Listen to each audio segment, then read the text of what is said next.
Panel ചർച്ച സമാരംഭിക്കുന്നു. പുറപ്പാടിന്റെ പുസ്തകം, ലൈക്ക, ചോരശാസ്ത്രം, ദത്താപഹാരം, നിരീശ്വരൻ തുടങ്ങിയ നോവലുകളിലൂടെ മലയാള മനസ്സിൽ നിറഞ്ഞു നിൽക്കുന്ന വി.ജെ. ജെയിംസാണ് പാനൽ ചർച്ചയുടെ അധ്യക്ഷൻ. അനുഭവങ്ങളുടെ വ്യത്യസ്തമായ ഒരു ഭ്രമണപഥം തീർത്ത വി.ജെ. ജെയിംസിനെ അധ്യക്ഷ പ്രഭാഷണത്തിനായി സാദരം ക്ഷണിക്കുന്നു. യെല്ലൂരം എന്ന നോവലിലൂടെ മിത്തുകളുടെ യാഥാർത്ഥ്യങ്ങളുടെയും ഭൂപടം വരച്ചിട്ട നോവലിസ്റ്റ് കവി വി.ആർ. സന്തോഷിനെ പ്രഭാഷണത്തിനായി സാദരം ക്ഷണിക്കുന്നു. വല്ലി, ആ നദിയോട് പേര് ചോദിക്കരുത് എന്നീ നോവലുകളിലൂടെ പിറന്ന മണ്ണിൽ ഇടമില്ലാത്തവരുടെ ദുരിതകഥ പറഞ്ഞു തന്ന ഷീല ടോമിയെ പ്രഭാഷണത്തിനായി സാദരം ക്ഷണിക്കുന്നു. മുക്തിവാഹിനി എന്ന നോവലിലൂടെ സ്ത്രീകളുടെ പ്രതിരോധത്തെ അടയാളപ്പെടുത്തിയ ജിസ ജോസ്, ഓർമ്മകളെയും അനുഭൂതികളെയും പെൺപക്ഷ രാഷ്ട്രീയ രചനയാക്കി മാറ്റുന്ന ജിസ ജോസിനെ പ്രഭാഷണത്തിനായി സാദരം ക്ഷണിക്കുന്നു. ഗാന്ധി വധക്കേസിന്റെ പശ്ചാത്തലത്തിൽ എഴുതപ്പെട്ട 9mm ബെരേറ്റ എന്ന രാഷ്ട്രീയ നോവലിലൂടെ ചരിത്രത്തെ പുതിയ കാലവുമായി കൂട്ടിയിണക്കിയ വിനോദ് കൃഷ്ണയെ പ്രഭാഷണത്തിനായി സാദരം ക്ഷണിക്കുന്നു. സിൻ എന്ന നോവലിലൂടെ മനുഷ്യാവസ്ഥകൾക്ക് കാലദേശാന്തരങ്ങൾക്കപ്പുറമുള്ള സാർവലൗകികതയുണ്ടെന്ന് ഓർമ്മിപ്പിച്ച എഴുത്തുകാരി ഹരിത സാവിത്രിയെ പ്രഭാഷണത്തിനായി സാദരം ക്ഷണിക്കുന്നു. 1.5 മണിക്കൂറാണ് പാനൽ ചർച്ചയുടെ സമയം. മലയാള നോവൽ പുതിയ മുഖം എന്ന വിഷയത്തിൽ പാനൽ ചർച്ച സമാരംഭിക്കുന്നു. അധ്യക്ഷനെ ഹൃദയപൂർവ്വം ക്ഷണിക്കുന്നു.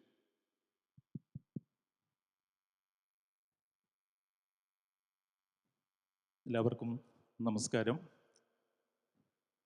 1887 അപ്പു നെടുങ്ങാടി അദ്ദേഹത്തിൻ്റെ കുന്തലത എന്ന നോവൽ പ്രകാശനം ചെയ്യുന്നതിലൂടെ ആണ് മലയാള നോവൽ അതിൻ്റെ മുന്നോട്ടുള്ള കാൽവയ്പ് വയ്ക്കുന്നതെന്നാണ് പൊതുവെ നമ്മൾ സ്വീകരിച്ചിരിക്കുന്നത്.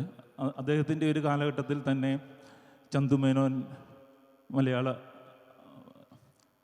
മലയാളത്തിൽ അതിനുശേഷം CV വരുന്നുണ്ട്. പിന്നീട് പല പല തലമുറകൾ ഇങ്ങനെ കടന്നു വരുന്നുണ്ട്.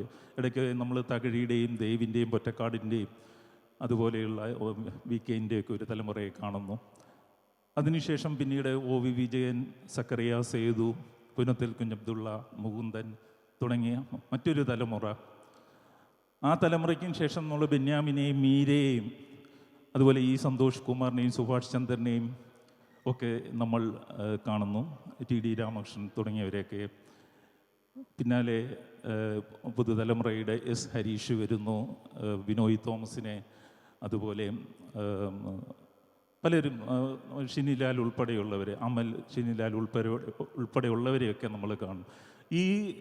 ഈ കാലഘട്ടത്തിന് ശേഷം എനിക്ക് തോന്നുന്നു കഴിഞ്ഞ ഏതാണ്ട് 3-4 വർഷത്തിനിടയിൽ ആദ്യമായി നോവൽ എഴുതിയവർ ആണ് ഈ വേദിയിൽ പ്രത്യക്ഷപ്പെടുന്നത്. അതുകൊണ്ടായിരിക്കണം മലയാള നോവൽ പുതിയ മുഖം എന്ന് ഈ ഒരു സെഷന് പേര് കൊടുത്തിരിക്കുന്നത്. ഈ പുതിയ മുഖത്തിലെ പഴയ മുഖമായിട്ടുള്ളത് ഞാനാണ്. പുറപ്പാടിൻ്റെ പുസ്തകം എഴുതി അതിൻ്റെ 25ാം വാർഷികമാണ് ഈ വർഷം നടക്കുന്നത്. അപ്പം അത്രയും കുറച്ച് പഴയ മുഖമാണ്. അതിന് എത്രയോ കാലം മുമ്പ് ഞാൻ എഴുതി തുടങ്ങിയിട്ടുണ്ടാകും. നമുക്ക് ഈ സെഷനിൽ 90 മിനിറ്റാണ് അനുവദിച്ചിരിക്കുന്നത്. ഈ 6 പേര് അത് തുല്യമായിട്ട് ഏതാണ്ട് വീതിച്ചെടുത്താൽ തന്നെ 12 മിനിറ്റ് കഷ്ടിച്ച് ആളുകൾ കിട്ടും. പിന്നെ സദസ്സുമായിട്ടുള്ള ഒരു സംവാദം. അപ്പോൾ ആ നിലയിൽ ഇതിലേക്ക് കൊണ്ടുപോകുമ്പോൾ ഞാൻ അധികം സമയം ഇതിനു വേണ്ടി വിനിയോഗിക്കുന്നില്ല. എനിക്ക് തോന്നുന്നത് നമുക്ക് ഈ എഴുത്തുകാരിലേക്ക് കടന്ന് അവരുടെ എഴുത്തിനെ, കാരണം പുതിയ കാലഘട്ടത്തിലെ നോവൽ എഴുത്തിൻ്റെ പ്രത്യേകതകൾ എന്താണെന്നുള്ളതിനെ, ഈ കാലഘട്ടത്തെ എങ്ങനെയാണ് ഈ നോവലിസ്റ്റുകൾ അഭിമുഖീകരിക്കുന്നത്, അവർ പുതിയ പുതിയ വിഷയങ്ങൾ നമ്മൾ ഉയർന്നു വരുന്ന ഒരു കാലഘട്ടമാണ്. ദലിത് വിഷയം, അല്ലെങ്കിൽ LGBT, അല്ലെങ്കിൽ സ്ത്രീകളുടെ അവരുടെ തനത് സ്വത്വപരമായ പ്രശ്നങ്ങളെയൊക്കെ മുൻപില്ലാത്ത ആഴത്തിൽ അവഗാഹമായിട്ടൊക്കെ നോക്കിക്കാണുകയും രാഷ്ട്രീയമായിട്ടുള്ള പ്രതികരണങ്ങളിലേക്കൊക്കെ ഇടപെടുകയും ചെയ്യുന്ന സജീവമായ നോവലെഴുത്തിൻ്റെ ഒരു കാലഘട്ടത്തിൽ നമുക്ക് ഈ എഴുത്തുകാർക്ക് ഓരോരുത്തർക്കും അവരുടെ കൃതികളെക്കുറിച്ച് പറയുവാൻ എന്താണുള്ളത്. പിന്നെ പൊതുവായിട്ട് നോവലിനെക്കുറിച്ച് നമുക്ക് ചർച്ച ചെയ്യുവാനുള്ള സമയം കിട്ടുകയാണെങ്കിൽ നമുക്ക് അതിലേക്ക് കടന്നു പോകാം. അതിനേക്കാൾ ഈ പുതിയ മുഖങ്ങളെ കൂടുതൽ ശക്തമായിട്ട് നിങ്ങളുടെ മുന്നിൽ അവതരിപ്പിക്കുക എന്നുള്ളതാണ് എനിക്ക് ചെയ്യാൻ ഇന്ന് ഞാൻ ആഗ്രഹിക്കുന്നത്. ഇതിന് പ്രത്യേക തിരഞ്ഞെടുപ്പൊന്നുമില്ല. ഒരു ഓർഡർ എന്ന് പറയുന്നത് ഞാൻ എൻ്റെ മനസ്സിൽ ചുമ്മാ കരുതിയ ഒരു ഓർഡറാണ്. അതിൻ്റെ അകത്ത് ഫസ്റ്റ് സെക്കൻഡ് തേർഡ് എന്നുള്ള യാതൊരു കൺസെപ്റ്റുമില്ല.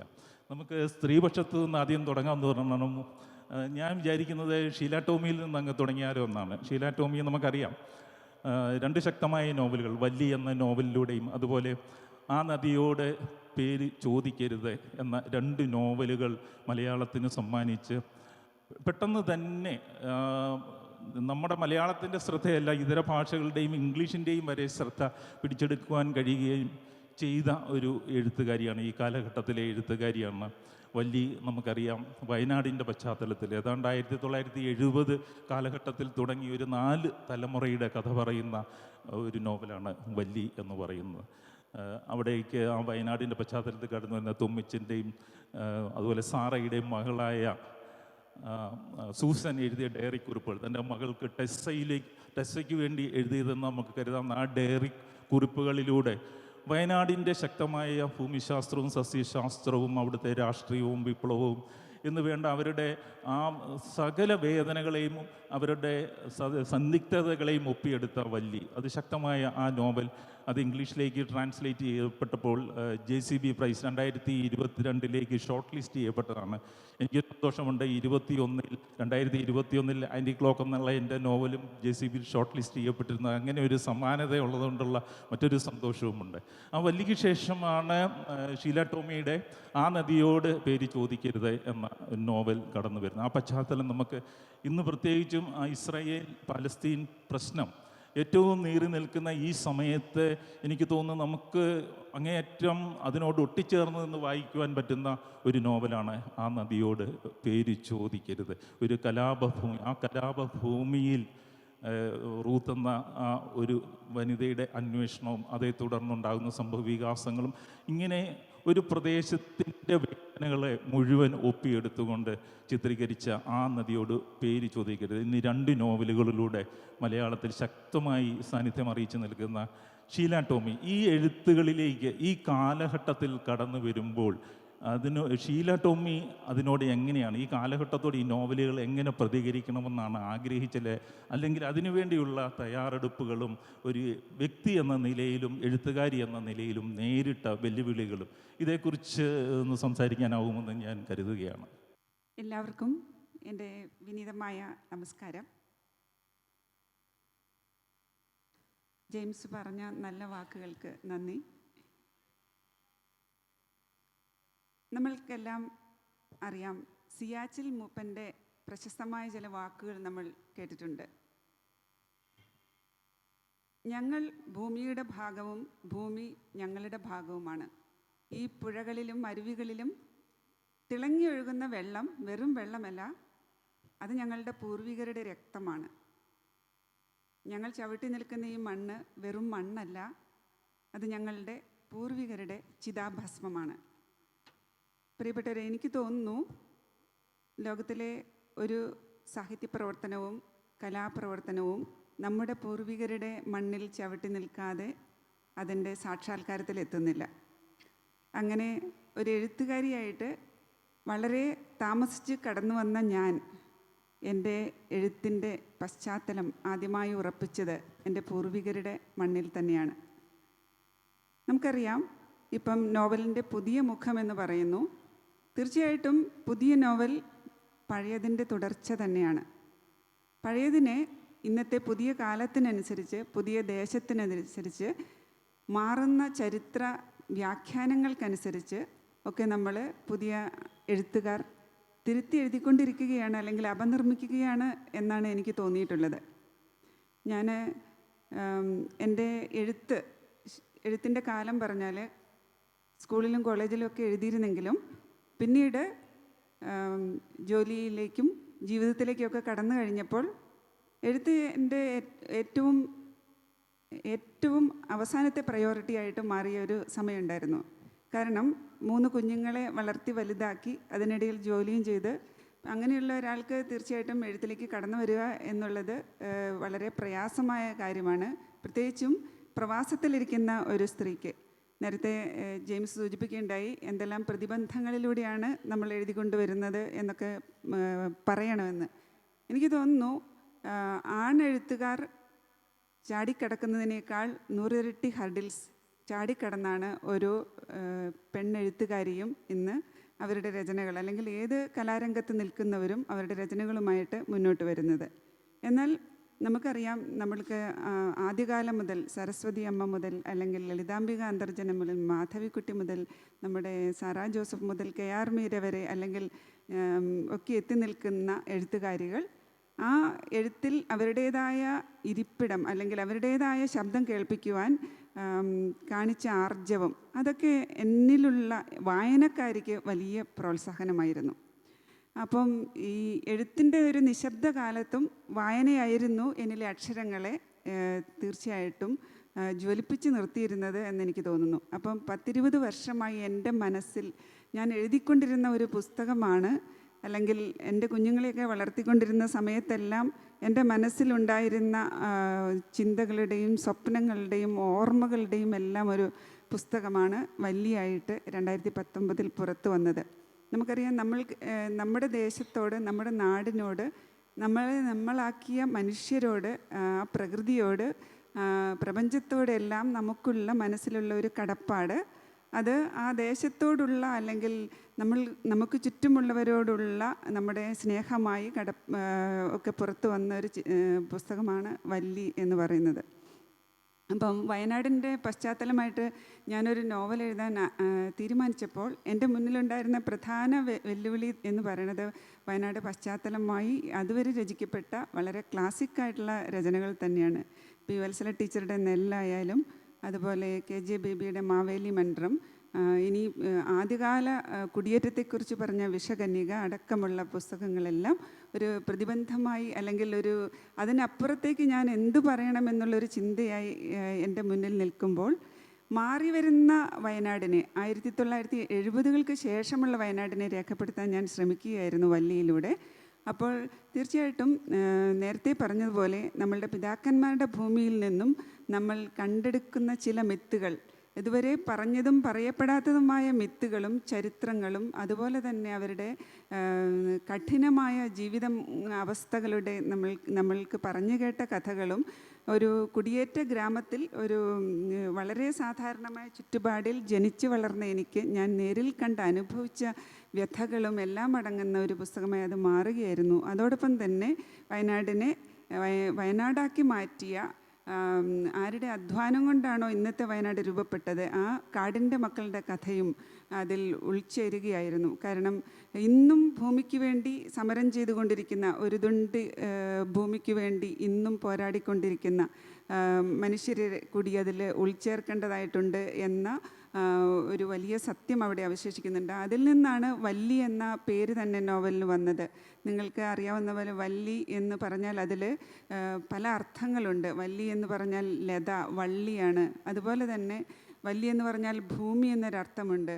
വല്ലി എന്ന് പറഞ്ഞാൽ സ്ത്രീയാണ്. അല്ലെങ്കിൽ വല്ലി എന്ന് പറഞ്ഞാൽ വയനാട്ടിൽ 1970-കൾക്ക് മുമ്പേ നിലവിലിരുന്ന ഒരു കരാർ സമ്പ്രദായമാണ്. അപ്പോൾ ഒരു നിശ്ചിത അളവ് നെല്ലിനും വേണ്ടി, അല്ലെങ്കിൽ ഒരു നാഴി നെല്ലിന് വേണ്ടി വയനാട്ടിലെ ആദിവാസികളെ പണയത്തിനെടുത്ത് ഒരു വർഷം മുഴുവൻ ഒരു ജന്മിയുടെ കീഴിൽ ആ കുടുംബം മുഴുവൻ പണിയെടുക്കണം എന്നുണ്ടായിരുന്ന ആ കരാർ സമ്പ്രദായം, അതിനെതിരെ നടന്ന വല്ലി സമരവും അതുപോലെയുള്ള വിപ്ലവ സമരങ്ങളുമെല്ലാം പറയാതെ, അതിനെക്കുറിച്ച് സൂചിപ്പിക്കാതെ വയനാടിൻ്റെ കഥ പറഞ്ഞു തീർക്കാൻ സാധിക്കില്ല എന്നുള്ള ഒരു ബോധത്തിൽ നിന്ന് അതെല്ലാം അതിൽ കടന്നു വരുന്നു. അങ്ങനെ വയനാടിൻ്റെ കഥയായി വല്ലി മാറിയതിന് ശേഷം പിന്നീട് ഞാൻ പ്രവാസത്തിലിരിക്കുന്ന ഒരു സ്ത്രീ എന്ന നിലയിൽ പ്രവാസികളുടെ കഥകൾ ഒരുപാട് എഴുതപ്പെട്ടിട്ടുണ്ട്. അപ്പോൾ അവിടെയെല്ലാം പ്രവാസത്തിലേക്ക് കടന്നു പോകുന്ന, അല്ലെങ്കിൽ ഇപ്പോൾ ഗൾഫ് പ്രവാസം പറഞ്ഞാൽ നമുക്കറിയാം, പത്തേമാരിക്കാലം മുതൽ ഗൾഫിലേക്ക് കടന്നു പോയ ആണുങ്ങളുടെ കഥകൾ, അല്ലെങ്കിൽ അവരുടേതായ ചിത്രങ്ങൾ ഒരുപാട് നമ്മൾ കാണുന്നു. പക്ഷേ പെൺപ്രവാസത്തിൻ്റെ കഥകൾ അധികം എഴുതപ്പെടുന്നില്ല. നിർമ്മലയൊക്കെ കാനഡയിലേക്കുള്ള പ്രവാസത്തിൻ്റെ കഥകൾ നോവലുകളാക്കി.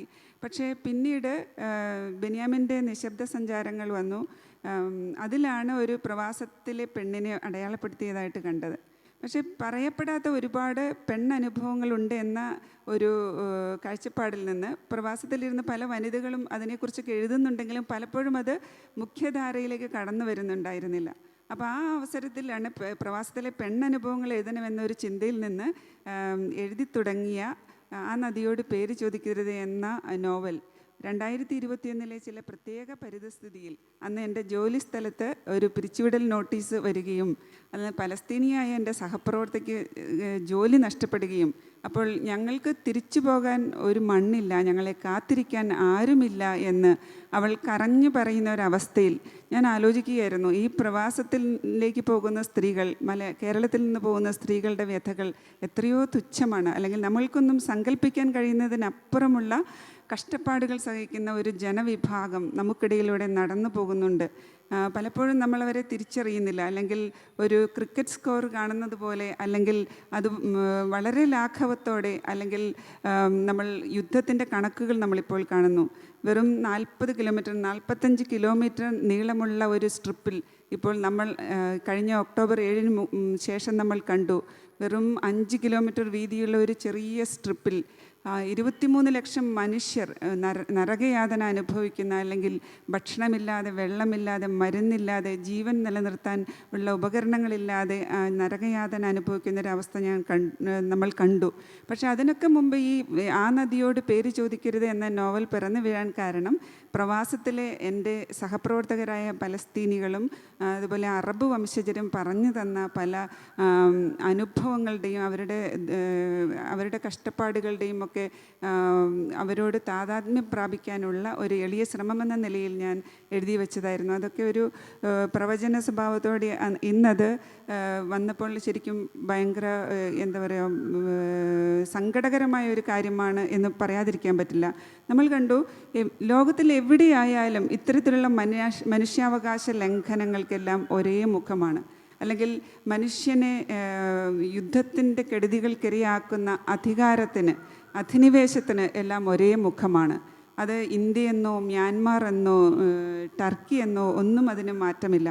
അത്തരത്തിലുള്ള അധിനിവേശത്തിനിരയാകുന്ന മനുഷ്യരോട് ഒട്ടി നിൽക്കാനുള്ള ഒരു ചെറിയ ശ്രമമെന്ന നിലയിൽ ഈ യുദ്ധത്തിനും അതിൻ്റെ കെടുതികൾക്കുമെല്ലാം ഇടയിൽ മനുഷ്യസ്നേഹത്തിൻ്റെ അഗ്നി സൂക്ഷിക്കുന്ന ഒരു ജനവിഭാഗം, അല്ലെങ്കിൽ ചില നല്ല മനസ്സുകൾ, അല്ലെങ്കിൽ ഇപ്പോഴും നിലനിൽക്കുന്നുണ്ട് എന്നുള്ള ഒരു ചിന്തയിൽ നിന്നാണ് ആ നദിയോട് പേര് ചോദിക്കരുത് എന്ന പുസ്തകം ഉറവെടുക്കുന്നത്. അതിൻ്റെ ടൈറ്റിൽ ഈ പറഞ്ഞതുപോലെ പ്രശസ്തനായ പലസ്തീനിയൻ കവി മഹ്മൂദ് ദർവീഷിൻ്റെ കവിതാശകലത്തോടുള്ള കടപ്പാടാണ്.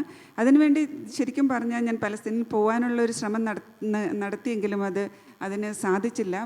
ചില ടെക്നിക്കൽ പ്രോബ്ലംസൊക്കെ ഉണ്ടായി. പക്ഷേ ഒരു 6 മാസത്തോളം ആ സ്ഥലത്തെക്കുറിച്ചും അതിൻ്റെ പശ്ചാത്തലത്തെക്കുറിച്ചും അവരുടെ രാഷ്ട്രീയത്തെക്കുറിച്ചും ചരിത്രത്തെക്കുറിച്ചും അവരുടെ ജീവിത സാഹചര്യങ്ങളെക്കുറിച്ചും എല്ലാം വളരെ ആഴത്തിൽ പഠനം നടത്തിയതിന് ശേഷമാണ് അങ്ങനെ ഒരു സാഹസത്തിന് ഞാൻ മുതിർന്നത് തന്നെ. എന്നാൽ എനിക്കറിയാം, ലോകത്തിലെ 6000-ലധികം ഭാഷകൾക്കും ഒതുക്കാനാവാത്ത സങ്കടങ്ങൾ നിറഞ്ഞ ഒരു ജനവിഭാഗമാണ് അവർ. നമ്മളൊരിക്കലും ഒരു കൂടാരങ്ങളിൽ താമസിച്ചിട്ടില്ല, അല്ലെങ്കിൽ ഭക്ഷണത്തിന് വേണ്ടി ഒരു കഷണം ബ്രെഡിന് വേണ്ടി നമ്മളൊന്നും ഒരിക്കലും ക്യൂ നിന്നിട്ടില്ല, അല്ലെങ്കിൽ നമ്മൾ ഓക്സിജൻ കിട്ടാതെ നമ്മൾ ആശുപത്രികളിൽ പിടഞ്ഞു മരിക്കുന്ന പ്രിയപ്പെട്ടവരെ നമ്മൾക്ക് കണ്ടു നിൽക്കേണ്ടി വന്നിട്ടില്ല. അങ്ങനെയുള്ള നമുക്കൊരിക്കലും മനസ്സിലാവാത്ത ഒരുപാട് വേദനകൾ നിറഞ്ഞ മനുഷ്യരും ഈ ലോകത്തിലുണ്ട് എന്നുള്ള ഒരു ഓർമ്മപ്പെടുത്തലായിട്ടാണ്, അല്ലെങ്കിൽ അതിനോടുള്ള ഒരു താതാത്മ്യപ്പെടലായിട്ടാണ് ആ നദിയോട് പേര് ചോദിക്കരുത് എന്ന നോവൽ പിറന്നത്.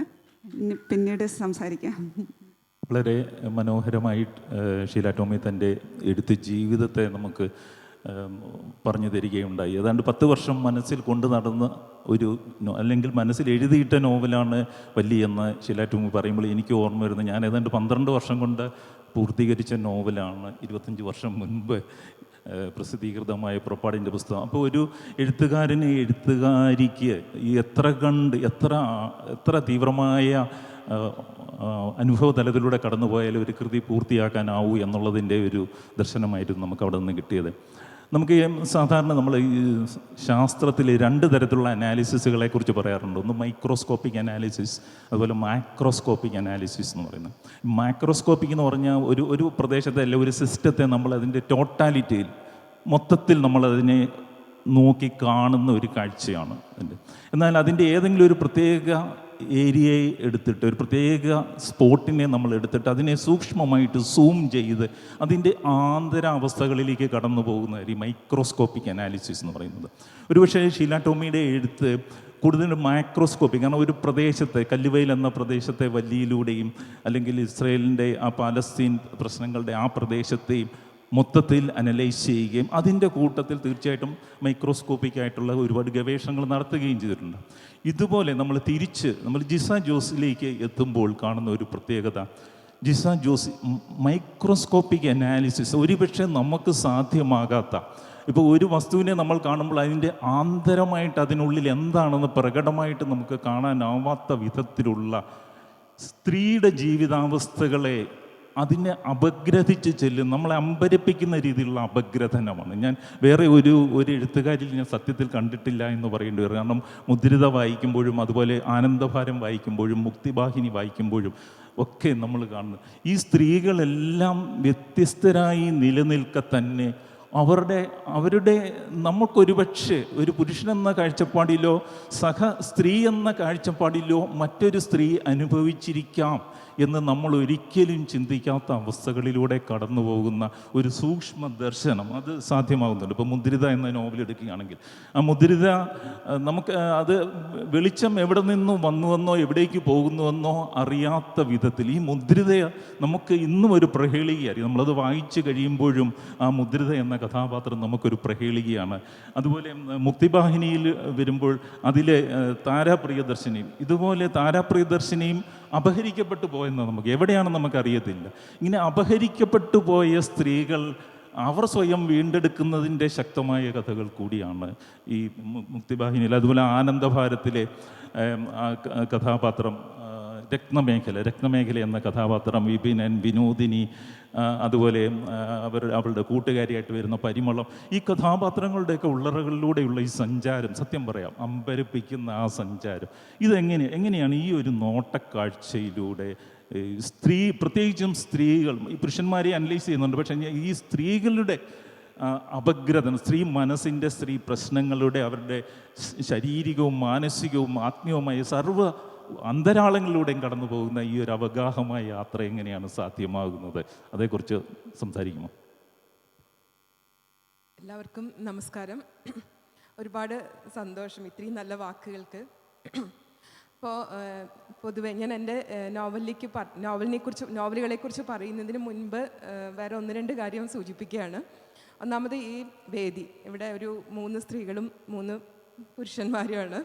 അപ്പോൾ എനിക്ക് തോന്നുന്നത് ഞാൻ പല കഥകളിലും ഗീതാഹരിണിയൊക്കെ ഒരു കഥ ഓർമ്മിക്കുകയാണ്. വെച്ചാൽ ഇതുപോലെ ആണുങ്ങൾ മാത്രമുള്ളൊരു വേദിയിൽ ഒറ്റപ്പെട്ടിരിക്കേണ്ടി വരുന്ന സ്ത്രീകളുടെ അനാഥത്വം, അവരനുഭവിക്കുന്ന അന്യവൽക്കരണം, അതിനെക്കുറിച്ച് അത്തരം പ്രതിസന്ധികൾ. അപ്പം എനിക്ക് തോന്നുന്നു പുതിയ കാലം സ്ത്രീകളെ കൂടുതലായിട്ട് അംഗീകരിക്കുന്നുണ്ട്. മലയാളത്തിലെ പ്രത്യേകിച്ചും നോവലിൻ്റെ പുതിയ മുഖം എന്ന് പറയുമ്പോൾ ഞാനടക്കം ഈ 3 പേര് ഇവിടെ ഇരിക്കുന്നു എന്നുള്ളത് വളരെ അഭിമാനമുള്ള ഒരു കാര്യമാണ്. ഇപ്പോൾ ഷീല പറഞ്ഞ പോലെ ഒരുപാട് കാലം ബ്രേക്ക് എന്നുവെച്ചാൽ പുതിയ മുഖം എന്ന് പറയുമ്പോൾ എൻ്റെ അടുത്ത് ഒരാൾ ചോദിച്ചതാണ്, നിങ്ങൾ പുതിയ ആളുകൾ എന്നുവെച്ചാൽ പുതിയ മുഖം എന്ന് പറയുമ്പോൾ വളരെ ചെറുപ്പക്കാരായിട്ടുള്ള ആൾക്കാരെയൊക്കെ ആയിരിക്കാം ചിലപ്പം ഓഡിയൻസ് പ്രതീക്ഷിക്കുക എന്നുള്ള രീതിയിൽ എന്നോട് ഒരാൾ പറഞ്ഞു, തമാശയായിട്ട് പറഞ്ഞതാണ്. അപ്പോൾ എനിക്ക് തോന്നുന്നു നോവലിൻ്റെ പുതിയ മുഖം എന്ന് പറയുന്നത് ഏറ്റവും പുതിയത് വളരെ വൈകി എഴുതാൻ തുടങ്ങിയവരാണ്. ഇപ്പോൾ നേരത്തെ പറഞ്ഞു കഴിഞ്ഞു 20-നൊക്കെ ശേഷമാണ് നമ്മളുടെയൊക്കെ നോവലുകൾ വന്നിട്ടുള്ളത്. അപ്പോൾ മലയാള നോവലിൻ്റെ പുതിയ മുഖം എന്ന് തന്നെ അതും ഞാൻ അഭിമാനത്തോടെ പറയുകയാണ്. നമ്മളെല്ലാവരും മലയാള നോവലിന് ഒരു പുതിയ ഭാവുകത്വം ഏതെങ്കിലുമൊക്കെ രീതിയിൽ തന്നവരാണെന്നുള്ളത് തന്നെ പറയുന്നു. അപ്പോൾ സ്ത്രീകളുടെ കാര്യത്തിൽ പ്രത്യേകിച്ചും അവരൊരു വലിയ ബ്രേക്കിന് ശേഷമാണ് മിക്കവാറും, ചെറുപ്പത്തിലൊക്കെ എഴുതിയിട്ടുണ്ടാവാം, അതിനുശേഷം ഒരു വലിയ ബ്രേക്കൊക്കെ വന്നതിന് ശേഷമാണ് ഇപ്പോൾ ഷീല പറഞ്ഞു പ്രയോറിറ്റി എന്ന് പറയുന്നത് വളരെ പ്രധാനപ്പെട്ടതാണ്. വെച്ചാൽ നമുക്ക് മറ്റു പരിഗണനകൾ വരുന്നു. മാത്രമല്ല എനിക്ക് തോന്നുന്നു പഴയ കാലം എന്ന് പറയുന്നത് അറിയപ്പെടാതിരിക്കുക എന്നുള്ളത് സ്ത്രീകളെ സംബന്ധിച്ച് വലിയൊരു ഗുണമായിട്ട് കരുതിയിരുന്ന കാലം പോലുമുണ്ട്. അപ്പോൾ അത്തരമൊരു കാലത്തു നിന്നൊക്കെയാണ്, അല്ലെങ്കിൽ അതിൻ്റെയൊക്കെ കുറച്ച് അവശിഷ്ടങ്ങൾ ബാക്കിയുണ്ടായിരുന്ന ഒരു കാലത്തു നിന്നാണ് നമ്മളൊക്കെ വളർന്ന് അല്ലെങ്കിൽ വലുതായി വരുന്നത്. വലുതാവ് മീൻസ് ആ ഒരു കാലത്താണ് നമ്മൾ തുടങ്ങിയതെന്ന് വേണമെങ്കിൽ പറയാം. അപ്പോൾ മുൻഗണനകൾ മറ്റ് കാര്യങ്ങൾക്കാണ്. എഴുത്ത് വായന എന്നൊക്കെ പറയുന്നത് വളരെ അപ്രധാനമായ കാര്യമാണ് സ്ത്രീകളെ സംബന്ധിച്ച്. അതുകൊണ്ട് തന്നെ എഴുതുക എന്നുള്ളത് തന്നെ പലരും പറഞ്ഞ കാര്യമാണ്, സ്ത്രീകളെ സംബന്ധിച്ച് ഒരു വിധ്വംസക പ്രവർത്തനമാണ് എന്ന് പറയാറുണ്ട്. അപ്പോൾ സ്വാഭാവികമായിട്ട് എനിക്ക് തോന്നുന്നു പുരുഷന്മാരെക്കാൾ ഇരട്ടി അധ്വാനിച്ചിട്ടാണ് സ്ത്രീകൾ അവരുടെ എഴുത്തുകൾ പുറത്തേക്ക് കൊണ്ടുവരുന്നത്. അത് മാനസികമാവാം, പലതരത്തിലുള്ള പ്രതിസന്ധികളെ അതിജീവിച്ചിട്ട് വേണം സ്ത്രീകൾക്ക് എഴുതാൻ എന്നുള്ളത് ഒട്ടും സംശയമില്ലാത്ത കാര്യമാണ്. അപ്പോൾ ഞാൻ എപ്പോഴും എഴുത്ത് വായന ഇതൊക്കെ ആയിട്ട് ബന്ധപ്പെട്ട് എന്തു പറയുമ്പോഴും എനിക്ക് ഏറ്റവും അധികം റിലേറ്റ് ചെയ്യാൻ പറ്റുന്നത് സരസ്വതി അമ്മ എന്നുള്ള എഴുത്തുകാരിയാണ്. വളരെ പണ്ട് എഴുതിയ 1940കളിൽ കഥ എഴുതിയ ആളാണ്. പക്ഷെ ഇപ്പോഴും അവരുടെ പറയുന്ന കാര്യങ്ങൾ വളരെ പ്രസക്തമായിട്ട് തോന്നാറുണ്ട്. അപ്പോൾ അവരുടെ ഒരു കഥയുണ്ട്, അവരുടെ കഥയെഴുത്ത്.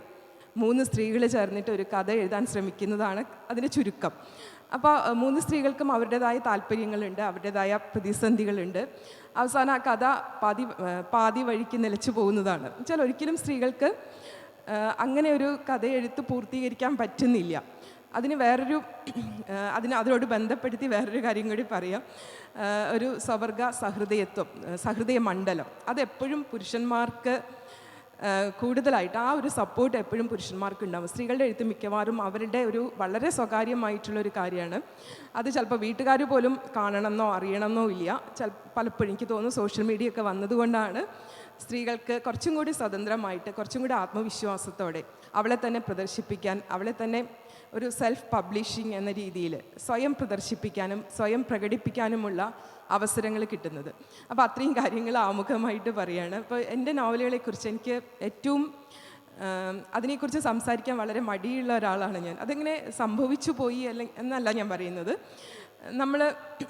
ഇപ്പോൾ മുദ്രിത എൻ്റെ ആദ്യത്തെ നോവലാണ്, 2021 അത് വരുന്നത്. അപ്പോൾ വളരെ കാലം നമ്മുടെ മനസ്സിലുണ്ടാവും. ചെറുപ്പത്തിൽ കഥാമത്സരങ്ങൾക്കൊക്കെ എഴുതിയിട്ടുണ്ട്. പക്ഷേ ഒരു നോവൽ എഴുതുക എന്നുള്ളത് ഒരിക്കലും ഞാൻ സ്വപ്നത്തിൽ പോലും വിചാരിച്ചൊരു കാര്യമല്ല. കാരണം ഒരു വലിയ ക്യാൻവാസിൽ ഒരുപാട് കാര്യങ്ങൾ ആദ്യമധ്യാന്ത പൊരുത്തത്തോടെയൊക്കെ എഴുതാൻ പറ്റുക എന്നുള്ളത് എന്നെ സംബന്ധിച്ച് അസാധ്യമായിട്ടുള്ള കാര്യം എന്നാണ് ഞാൻ വിചാരിച്ചിരുന്നത്. പക്ഷെ മുദ്രിത ഒരു ചെറുകഥയായിട്ടാണ് ഞാൻ സങ്കല്പിച്ചത്. ഒരു യാത്ര ചെയ്യാൻ പറ്റാത്തൊരു സ്ത്രീ, പക്ഷെ അവളുടെ ഉള്ളിൽ വന്യമായിട്ടുള്ള വെറും ഒരു ടൂറിസ്റ്റ് സ്പോട്ടുകൾ പോയി കാണുക എന്നുള്ളതല്ല, വളരെ വന്യമായിട്ടുള്ള യാത്ര. ഒറീസ എന്നുള്ള സ്ഥലം വളരെ യാദൃച്ഛികമായിട്ട് വന്നതാണ്. ഒറീസയിലേക്ക് തന്നെ അവർ പോകണമെന്ന് ഞാൻ എഴുതാൻ തുടങ്ങുമ്പോൾ ആലോചിച്ചിട്ടില്ല. പക്ഷേ ചിത്രോൽപ്പല എന്നുള്ള നദിയുടെ പേര് എങ്ങനെയോ മനസ്സിലുണ്ടായിരുന്നു. അപ്പോൾ ആ ഇഷ്ടം കൊണ്ട്, ആ പേരിനോടുള്ള ഇഷ്ടം കൊണ്ട് ആണ് ഞാൻ ചിത്രോൽപ്പല എവിടെയുള്ള നദിയാണെന്ന് അന്വേഷിച്ചതും അത് ഒറീസയിലാണെന്ന് മനസ്സിലാക്കിയതും. അപ്പോൾ ഒറീസയെക്കുറിച്ച് കൂടുതൽ വായിച്ചപ്പോൾ അവിടെ ഒരുപാട് സ്ത്രീകളുടെ ഉത്സവങ്ങൾ, വളരെ സ്ത്രീകൾക്ക് പ്രാധാന്യമുള്ള മാഘസപ്തമിയൊക്കെ പോലത്തെ ഒരുപാട് ഉത്സവങ്ങൾ അവിടെ ഉണ്ടെന്ന് മനസ്സിലായി. അപ്പോൾ സ്വാഭാവികമായിട്ടും നമുക്ക് തോന്നും അവിടേക്ക് തന്നെയാണ് ഇവർ പോവേണ്ടത് എന്ന് തോന്നും. അപ്പോൾ അത് മുദ്രിത എന്നുള്ളത് വേണമെങ്കിൽ ഒരു ഫാൻറ്റസി ആവാം, അല്ലെങ്കിൽ മുദ്രിത ഒരിക്കലും യാത്ര ചെയ്യാൻ പറ്റാത്ത, വീടിന് വെളിയിലേക്ക് ഇറങ്ങാൻ പറ്റാത്ത ഒരു സ്ത്രീ സങ്കല്പിച്ചുണ്ടാക്കുന്ന യാത്രകൾ. എനിക്ക് തോന്നിയത് എല്ലാ സ്ത്രീകളുടെ മനസ്സിലും അങ്ങനെ ഒരു യാത്രാ മോഹി ഉണ്ടെന്നാണ് തോന്നുന്നത്. അവർക്ക് യാത്ര ചെയ്യാനുള്ള അവസരങ്ങൾ വളരെ പരിമിതമാണ്. ഇപ്പോൾ ഈ ഒരു കാലത്തെക്കുറിച്ചല്ല ഞാൻ പറയുന്നത്. അപ്പോൾ പൊതുവെ സ്ത്രീകൾക്ക്, ഇപ്പം വ്യക്തിപരമായിട്ട് എൻ്റെയും കൂടി അനുഭവമാണ്, നമുക്ക് യാത്ര എന്ന് പറഞ്ഞാൽ പെട്ടെന്ന് ഒരു പെട്ടിയെടുത്ത് അല്ലെങ്കിൽ ഒന്നും എടുക്കാതെ ഇട്ട ഉടുപ്പോടെ ചാടിയിറങ്ങി പോകാൻ പറ്റുന്ന ഒന്നല്ല സ്ത്രീകളെ സംബന്ധിച്ച് ഒരു യാത്രയും. അപ്പോൾ പലപ്പോഴും നമ്മുടെ സുഹൃത്തുക്കൾ തന്നെ പറയാറുണ്ട്, പെട്ടി പാക്കിങ്ങും അത് തിരിച്ചു വന്നിട്ട് അത് അൺപാക്കിങ്, അത് രണ്ടും ആലോചിക്കുമ്പോൾ യാത്രയെ പോകണ്ടെന്ന് തോന്നുന്നു. എന്നുവെച്ചാൽ വീട്ടിലുള്ള മുഴുവൻ ആൾക്കാരുടെയും സാധനങ്ങൾ മുഴുവൻ അലക്കി തേച്ച് വേണ്ടതെല്ലാം പെട്ടിയിൽ പാക്ക് ചെയ്തിട്ട് വേണം അവർക്ക് പോവാൻ. അപ്പോൾ അങ്ങനെയൊക്കെയുള്ള ബുദ്ധിമുട്ടുകൾ, പലതരത്തിലുള്ള ബുദ്ധിമുട്ടുകൾ. പക്ഷെ അവർക്ക് യാത്ര ചെയ്യണം എന്നുള്ള ആഗ്രഹമുണ്ട്. ഇപ്പോൾ നോവലിൽ സഞ്ചാരിണി ദീപ്ത എന്ന് പറയുന്ന, സഞ്ചരിക്കാത്ത ദീപ്ത ആലോചിക്കുന്നുണ്ട്. യാത്ര ചെയ്യുന്നവരെ കാണുമ്പോൾ തന്നെ മനസ്സിലാവും അത്രയും ഒരു അനായാസത, ഒരു കണ്ടു തീരാത്ത ഒരു കാഴ്ചയുടെ മധുരം, അതിൻ്റെ ആലസ്യം, അവരുടെ ബോഡി ലാംഗ്വേജ് തന്നെ അങ്ങനെയാണ്. അത് കാണുമ്പോൾ തിരിച്ചറിയാൻ പറ്റും. ഒരിക്കലും ഇങ്ങനെ ബസ് റെയിൽവേ സ്റ്റേഷനിലുമൊക്കെ അവിടെ അത്തരം ആൾക്കാരെ കാണാറുണ്ട്. അപ്പോൾ വണ്ടി ലേറ്റ് ആവുന്നതിനെക്കുറിച്ച് പരിതപിച്ചുകൊണ്ട് ശപിച്ചുകൊണ്ട് ഇരിക്കുന്നവരെ പോലെ അല്ല ഒരിക്കലും യാത്ര ചെയ്യുന്നവർ.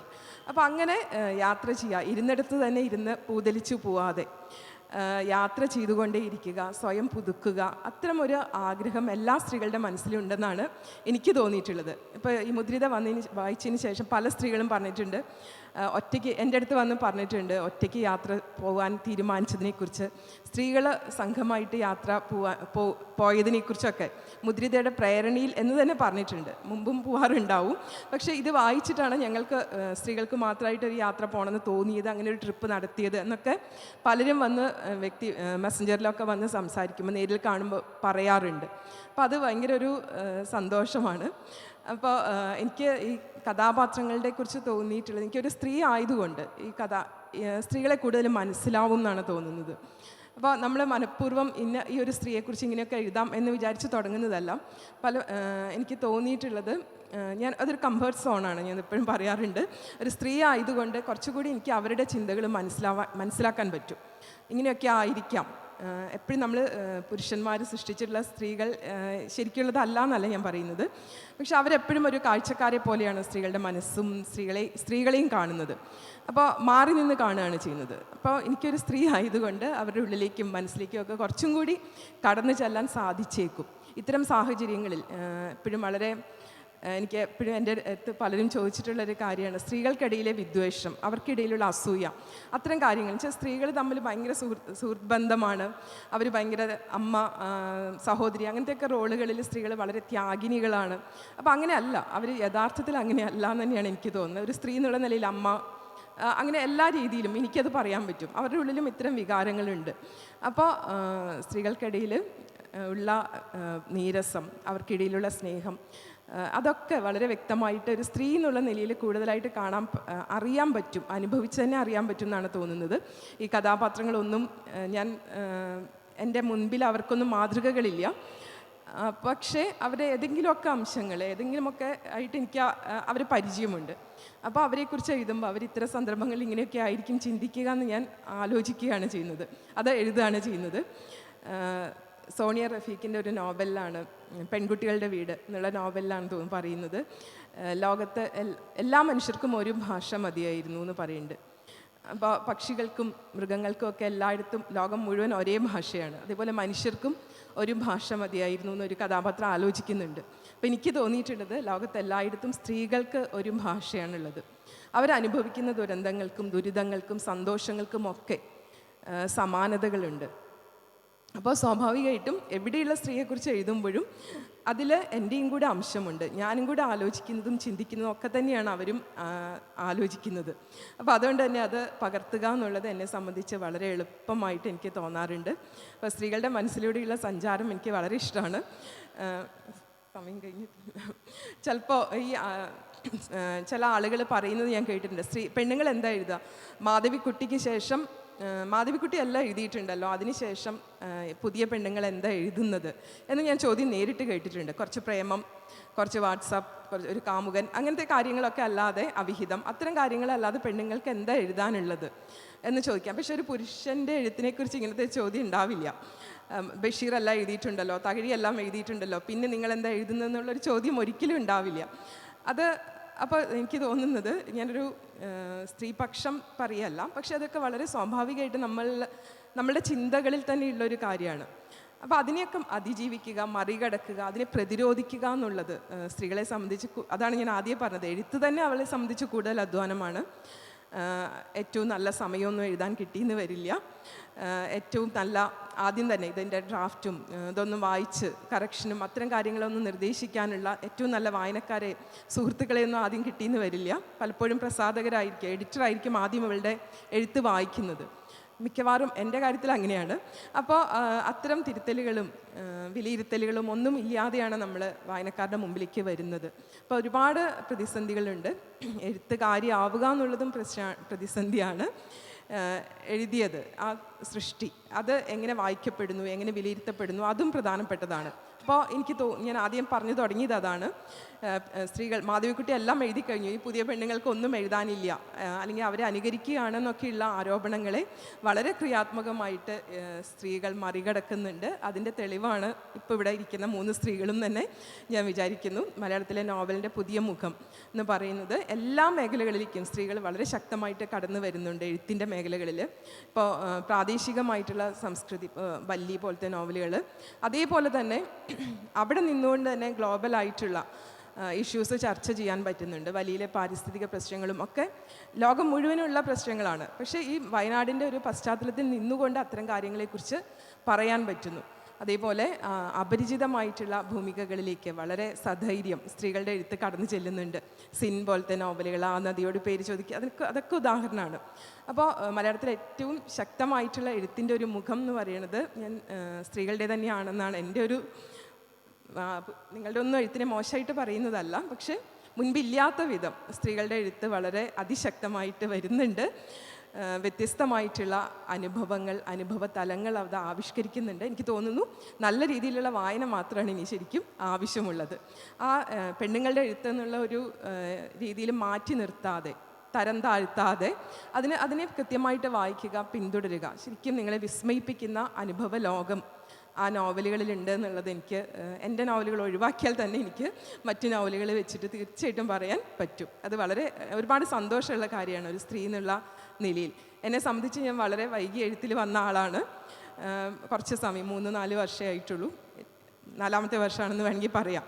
അപ്പോൾ ആ ഒരു കുറഞ്ഞ സമയം കൊണ്ട് ഇത്രയും നോവലുകൾ എഴുതാൻ പറ്റി എന്നുള്ളതും എന്നെ സംബന്ധിച്ച് വളരെ വ്യക്തിപരമായിട്ടുള്ളൊരു അഭിമാനം തന്നെയാണ്.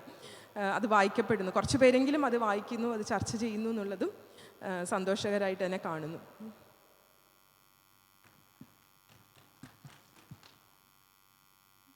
നാല് വർഷത്തെ എഴുത്ത് ജീവിതമേ ഉള്ളെങ്കിൽ 5 നോവലുകൾ പൂർത്തിയായി എന്നുള്ളത് അമ്പരിപ്പിക്കുന്ന കാര്യമാണ്. എനിക്കൊക്കെ ഒരു നോവൽ എഴുതാൻ ചിലപ്പോൾ 5 വർഷവും അതിനും കൂടുതലും ഒക്കെ സമയമെടുക്കുന്ന ഒരു വ്യക്തിയാണ്. സ്ത്രീകൾക്ക് എല്ലാവർക്കും ഒരേ ഭാഷയാണെന്നുള്ള കണ്ടെത്തൽ. അതുപോലെ ഇപ്പം നമ്മളിവിടെ ഇരിക്കുന്നു 50% സ്ത്രീ എഴുത്തുകാരികളുണ്ട്. അത് നമ്മളതിനെ ഒരു കമ്പാരിസണായിട്ട് സ്ത്രീ എഴുത്ത് അല്ലെങ്കിൽ പുരുഷനെഴുത്തൊന്നും നമ്മൾ പ്രത്യേകിച്ച് കാണേണ്ടതില്ല. കാരണം അവസാനം എഴുത്തിൽ വരുമ്പോൾ ഇതെല്ലാം മാഞ്ഞു പോകും. പക്ഷേ അങ്ങനെ ഒരു അവസ്ഥ നേരത്തെ ഇല്ലാഞ്ഞതിൽ നിന്ന് ഇപ്പോൾ അതിലേക്ക് നമ്മൾ എത്തിക്കൊണ്ടിരിക്കുന്നു എന്നുള്ളതാണ് എനിക്ക് തോന്നുന്നത് ജിസ ജോസ് നമ്മളോട് പറഞ്ഞതിൻ്റെ ഒരു അന്തസാരം എന്ന് പറയുന്നത്. ഈ സത്യത്തിൽ ഈ വേദിയിൽ നമുക്ക് KN പ്രശാന്തിനെ കൂടി ഉണ്ടാവേണ്ടതായിരുന്നു. പുനം എന്ന നോവൽ മനോഹരമായ ഭാഷയിൽ പ്രത്യേക ഒരു ഘടനയിൽ എഴുതിയ ആ നോവൽ ഇവിടെ ചർച്ച ചെയ്യപ്പെടേണ്ടതായിരുന്നു. പക്ഷേ അദ്ദേഹത്തിന് ചെറിയൊരു ബൈക്ക് ആക്സിഡൻറ്റ് ഉണ്ടായതുകൊണ്ട് കാൽക്കുഴയ്ക്ക് പ്രശ്നമായതുകൊണ്ട് ഇന്നിവിടെ എത്താൻ പറ്റിയില്ല. ഞാൻ ഇന്നലെ അദ്ദേഹത്തെ വിളിച്ചിരുന്നു. സാന്ദർഭികമായിട്ട് ഞാൻ അതുകൂടി പറഞ്ഞെന്നേ ഉള്ളൂ. ഇനി നമുക്ക് കടന്നു ചെല്ലേണ്ടത് എല്ലൂരം എന്ന ഏറെ പ്രത്യേകതകളുള്ള നോവൽ എഴുതിയ VR സന്തോഷ്. എനിക്ക് തോന്നുന്നു നമ്മുടെ ഈ സമീപകാലത്തിലെ നോവലിലെ ഒരു നല്ല പരീക്ഷണമായിരുന്നു എല്ലൂരം എന്ന് എനിക്ക് തോന്നിയാണ്. അദ്ദേഹം ആ എല്ലൂരം എന്ന നോവലിൻ്റെ ആമുഖത്തിൽ എഴുതുന്നുണ്ട്, ജീവിക്കുക എന്നത് ദുഷ്കരമായ ഒരു പ്രവൃത്തിയാണ്, എഴുതുക എന്നത് അതിനേക്കാൾ ദുഷ്കരമായ പ്രവൃത്തിയാണ്, ഇതിന് രണ്ടിനും ഇടയിലൂടെ സഞ്ചരിക്കുക എന്ന് പറഞ്ഞാൽ ഏറ്റവും ദുഷ്കരം എന്ന് അദ്ദേഹം കണ്ടെത്തുന്നത് സത്യമാണ്. അപ്പോൾ ആ ഒരു നോവലിലൂടെ നമ്മൾ കടന്നു പോകുമ്പോൾ, അതായത് ആ നോവൽ 29-ാം വയസ്സിൽ ആത്മഹത്യ ചെയ്ത ഒരാൾ എഴുതിയിട്ട ഭൂപടമാണ് ശരിക്കും എല്ലൂരം എന്ന് പറയുന്നത്. ആ ഭൂപടത്തിലെ അക്ഷാംശങ്ങളും രേഖാംശങ്ങളും അതിലെ ജീവിച്ചിരിക്കുന്ന കഥാപാത്രങ്ങൾ തന്നെയായി മാറുന്ന ഒരു അത്ഭുതം. എന്നിട്ട് 29-ാം വയസ്സിൽ മറ്റൊരു വായനക്കാരൻ ഈ ഭൂപടത്തെ കണ്ടെത്തുന്നു, അതിലെ കഥാപാത്രങ്ങളിലൂടെ അയാൾ സഞ്ചരിക്കുന്നു. ഇതിനേക്കാളൊക്കെ തമാശ, ഇത് നമ്മളെ യാഥാർത്ഥ്യത്തിനും ഭ്രമാത്മകതയ്ക്കും ഇടയ്ക്കൂടി നമ്മളെ സഞ്ചരിപ്പിച്ചിട്ട് ജീവിച്ചിരിക്കുന്ന മനുഷ്യരുടെ യാതനകൾ, അവരുടെ സ്വത്ത് പ്രതിസന്ധികൾ, രാഷ്ട്രീയ മാനങ്ങൾ, വിപ്ലവങ്ങൾ, നഷ്ടപ്പെട്ടു പോകുന്ന വിപ്ലവങ്ങൾ, അങ്ങനെ എന്തെല്ലാം പ്രശ്നങ്ങളോട് ഒരു കുഞ്ഞു നോവൽ, 112 പേജുള്ള ഒരു കുഞ്ഞു നോവൽ. ഓരോ അധ്യായവും വളരെ ചെറുതാണ്, അതായത് ചുരുക്കാവുന്നിടത്തോളം ചുരുക്കിക്കൊണ്ട് ഒരു 4 പേജിൽ അധികം വരില്ല ഒരധ്യായം എന്ന് പറയും, അത്രത്തോളം ചുരുക്കിക്കൊണ്ട്. അപ്പം ചുരുക്കും തോറും എപ്പോഴും ഡെൻസിറ്റി കൂടും എന്നുള്ളതിൻ്റെ ഒരു അനുഭവ തലമാണ് ഈ നോവൽ വായിക്കുമ്പോൾ നമുക്ക് കിട്ടും. ഇതിൻ്റെ അകത്ത് ഞാൻ ശ്രദ്ധിച്ച ഒരു കാര്യം, ഇതിൻ്റെ അകത്ത് ഒരു നരേറ്ററുടെ ഒരു അസാന്നിധ്യം, നരേറ്റർ അവിടെ സ്വയം വന്ന് ഞാനിത് നരേറ്റ് ചെയ്യുന്നു എന്ന് പ്രഖ്യാപിക്കുന്ന ഒരു സാന്നിധ്യ പ്രകടനത്തിന് മുതിരാതെ നരേറ്ററുടെ ഒരു അസാന്നിധ്യത്തിലൂടെയാണ് ഈ നോവൽ പുരോഗമിക്കുന്നത്. അതുപോലെ ഏറ്റവും അമ്പരപ്പിക്കുന്ന ഒരു കാര്യമുണ്ട്, ഈ ആത്മഹത്യ ചെയ്തയാൾ 29-ാം വയസ്സിൽ ഭൂപടം നിർമ്മിച്ച് ആത്മഹത്യ ചെയ്തയാൾ പിന്നീട് തിരിച്ചു വരികയാണ് തൻ്റെ ഭൂപടം തിരിച്ചെടുക്കാൻ. കാരണം ഈ ഭൂപടത്തിൽ അതിൻ്റെ നാരുപടലങ്ങളായി കിടന്ന ജീവിതങ്ങൾ, അല്ലെങ്കിൽ ആ ഭൂപടത്തിൽ അദ്ദേഹം പ്രതീക്ഷിച്ച ഒരു സമത്വം ഇല്ലാതെ വരുമ്പോൾ ഈ ഭൂപടം തിരിച്ചെടുക്കാനായിട്ട് അദ്ദേഹം കടന്നു വരുന്നു. അതുപോലെ അവസാനത്തെ അധ്യായത്തിലെത്തുമ്പോൾ ഈ ഭ്രമാത്മകതയിൽ നിന്ന് ജീവിതത്തിൻ്റെ ഒരു ദാർശനികതയിലേക്ക് തന്നെ ഈ നോവൽ സഞ്ചരിക്കുന്ന ഒരു അത്ഭുതവും സംഭവിക്കുന്നുണ്ട്. നമ്മളിപ്പോൾ ജീവിക്കുന്ന ഈ ജീവിതം യഥാർത്ഥത്തിൽ ഒരു ജീവിതമാണോ? നമ്മളും വെറും ഭൂപടത്തിലുള്ള വെറും രേഖകൾ മാത്രമാണ്.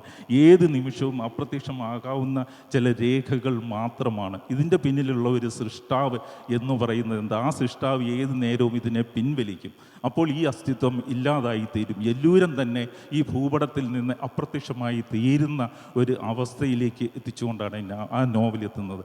വളരെയേറെ എനിക്ക് തോന്നുന്നു നമ്മളൊരു അലസ വായനയ്ക്ക് വിധേയമാക്കാവുന്ന നോവലല്ല, ഗൗരവതരമായ ഒരു വായനയ്ക്കും പഠനത്തിനും വിധേയമാകേണ്ട ഒരു നോവലാണ് എല്ലൂരം. ഈ നോവലിൻ്റെ രചനയിലൂടെ കടന്നു പോകുമ്പോൾ അദ്ദേഹം അനുഭവിച്ച എഴുത്തുകാരൻ എന്ന നിലയിൽ അദ്ദേഹം കടന്നുപോയ ആ തീക്കനൽ സഞ്ചാരവും തന്നെ പറയുന്നുണ്ട്. ആ സഞ്ചാരത്തെക്കുറിച്ച് നമുക്ക് അദ്ദേഹത്തിന് നേരിൽ കേൾക്കാമെന്ന് കരുതുന്നു. Thank you James. Sheela, Jisa, Haritha Savithri, Binod, പിന്നെ വേദിയിലിരിക്കുന്ന എൻ്റെ സുഹൃത്തുക്കളെ, ഞാൻ യഥാർത്ഥത്തിൽ നോവൽ എഴുതുന്നത് ഈ അടുത്ത കാലത്താണ്. ഞാൻ 10-20-25 വർഷമായി കവിതയിലാണ്. കവിത എന്നെ സംബന്ധിച്ച് ഒരു ദാർശനികമായി ചിന്തിക്കേണ്ട ഒന്നാണെന്ന് എപ്പോഴും കരുതുന്ന അതുപോലെ തന്നെയാണ് എനിക്ക് നോവൽ. അത് സിംബോസ്ക പറയുന്നുണ്ട്, I prefer humans to the humanity എന്ന്. ഞാൻ പ്രിഫർ ചെയ്യുന്നത് ഹ്യൂമാനിറ്റിയെ അല്ല, നേരെ മറിച്ച് മനുഷ്യരെയാണ് എന്ന്. എന്തുകൊണ്ട് അങ്ങനെ പറയാം എന്നൊന്ന് നമ്മൾ ചിന്തിക്കുമ്പോൾ, യാദൃച്ഛികതകളെ നമ്മളെപ്പോഴും, ഈ അനുഭവം എന്ന് പറയുന്നത് ഒരു തരത്തിൽ വെറും യാദൃച്ഛികതയാണ്, അൺസർട്ടനിറ്റിയാണ്. ബോർഹസൊക്കെ പറയുന്നത് പോലെ ഈ അനുഭവത്തിലാണ് നമ്മൾ എഴുതുന്നതെന്ന് പറയുന്നത് തന്നെ ഒരു തരത്തിൽ തകരാറ് പിടിച്ച ഒരു ലോജിക്കാണ്. അനുഭവിക്കുക എന്ന് പറയുന്നത് ഇംപീരിയലിസവുമായി ബന്ധപ്പെട്ട്, നമ്മുടെ ഭാവവുമായി ബന്ധപ്പെട്ട് നിൽക്കുന്ന ഒരു ഒണ്ടോളജിക്കൽ സർവൈവിങ് മാത്രമാണ്. അതിനപ്പുറത്തേക്ക് ഹ്യൂമൻ എന്ന് പറയുന്നത് ഒരു സർജിക്കൽ പാത്തോളജിയിൽ അതിൻ്റെ ഉള്ളിലുള്ളതാണ്. അപ്പോൾ ഈ സർജിക്കൽ പാത്തോളജിയുടെ ഉള്ളിലാണ് നമ്മുടെ ദർശനം എപ്പോഴും കടന്നു പോകുക. അതുകൊണ്ടാണ് ബെർണാഡ് ഷീഗലറിനെ പോലെയുള്ള ദാർശനികർ പറയുന്നത്, നമുക്ക് ജ്ഞാനം, എങ്ങനെയാണ് ജ്ഞാനം ഡിസമിനേറ്റ് ചെയ്യുന്നതിനെ കുറിച്ചാണ് പറയുന്നത്. ജ്ഞാനമുണ്ടെങ്കിൽ മാത്രമേ നമുക്ക് മറ്റൊരാളുടെ ജ്ഞാനത്തിലേക്ക് കടന്നു പോകാനും മറ്റൊരാളെ സമത്വത്തോടുകൂടി കാണാനും കഴിയുള്ളൂ. ജ്ഞാനമില്ലാത്ത ലോകത്ത് ഒരു അബ്സ്ട്രാക്റ്റായി പോവുകയും ആ അബ്സ്ട്രാക്റ്റായ ലോകത്ത് മാത്രമേ ഐഡൻറ്റിറ്റിയെ ഫോം ചെയ്യാൻ പറ്റുള്ളൂ നമ്മുടെ സ്പിവാക്കിനെ പോലെയുള്ളവരൊക്കെ പറയുന്നുണ്ട്.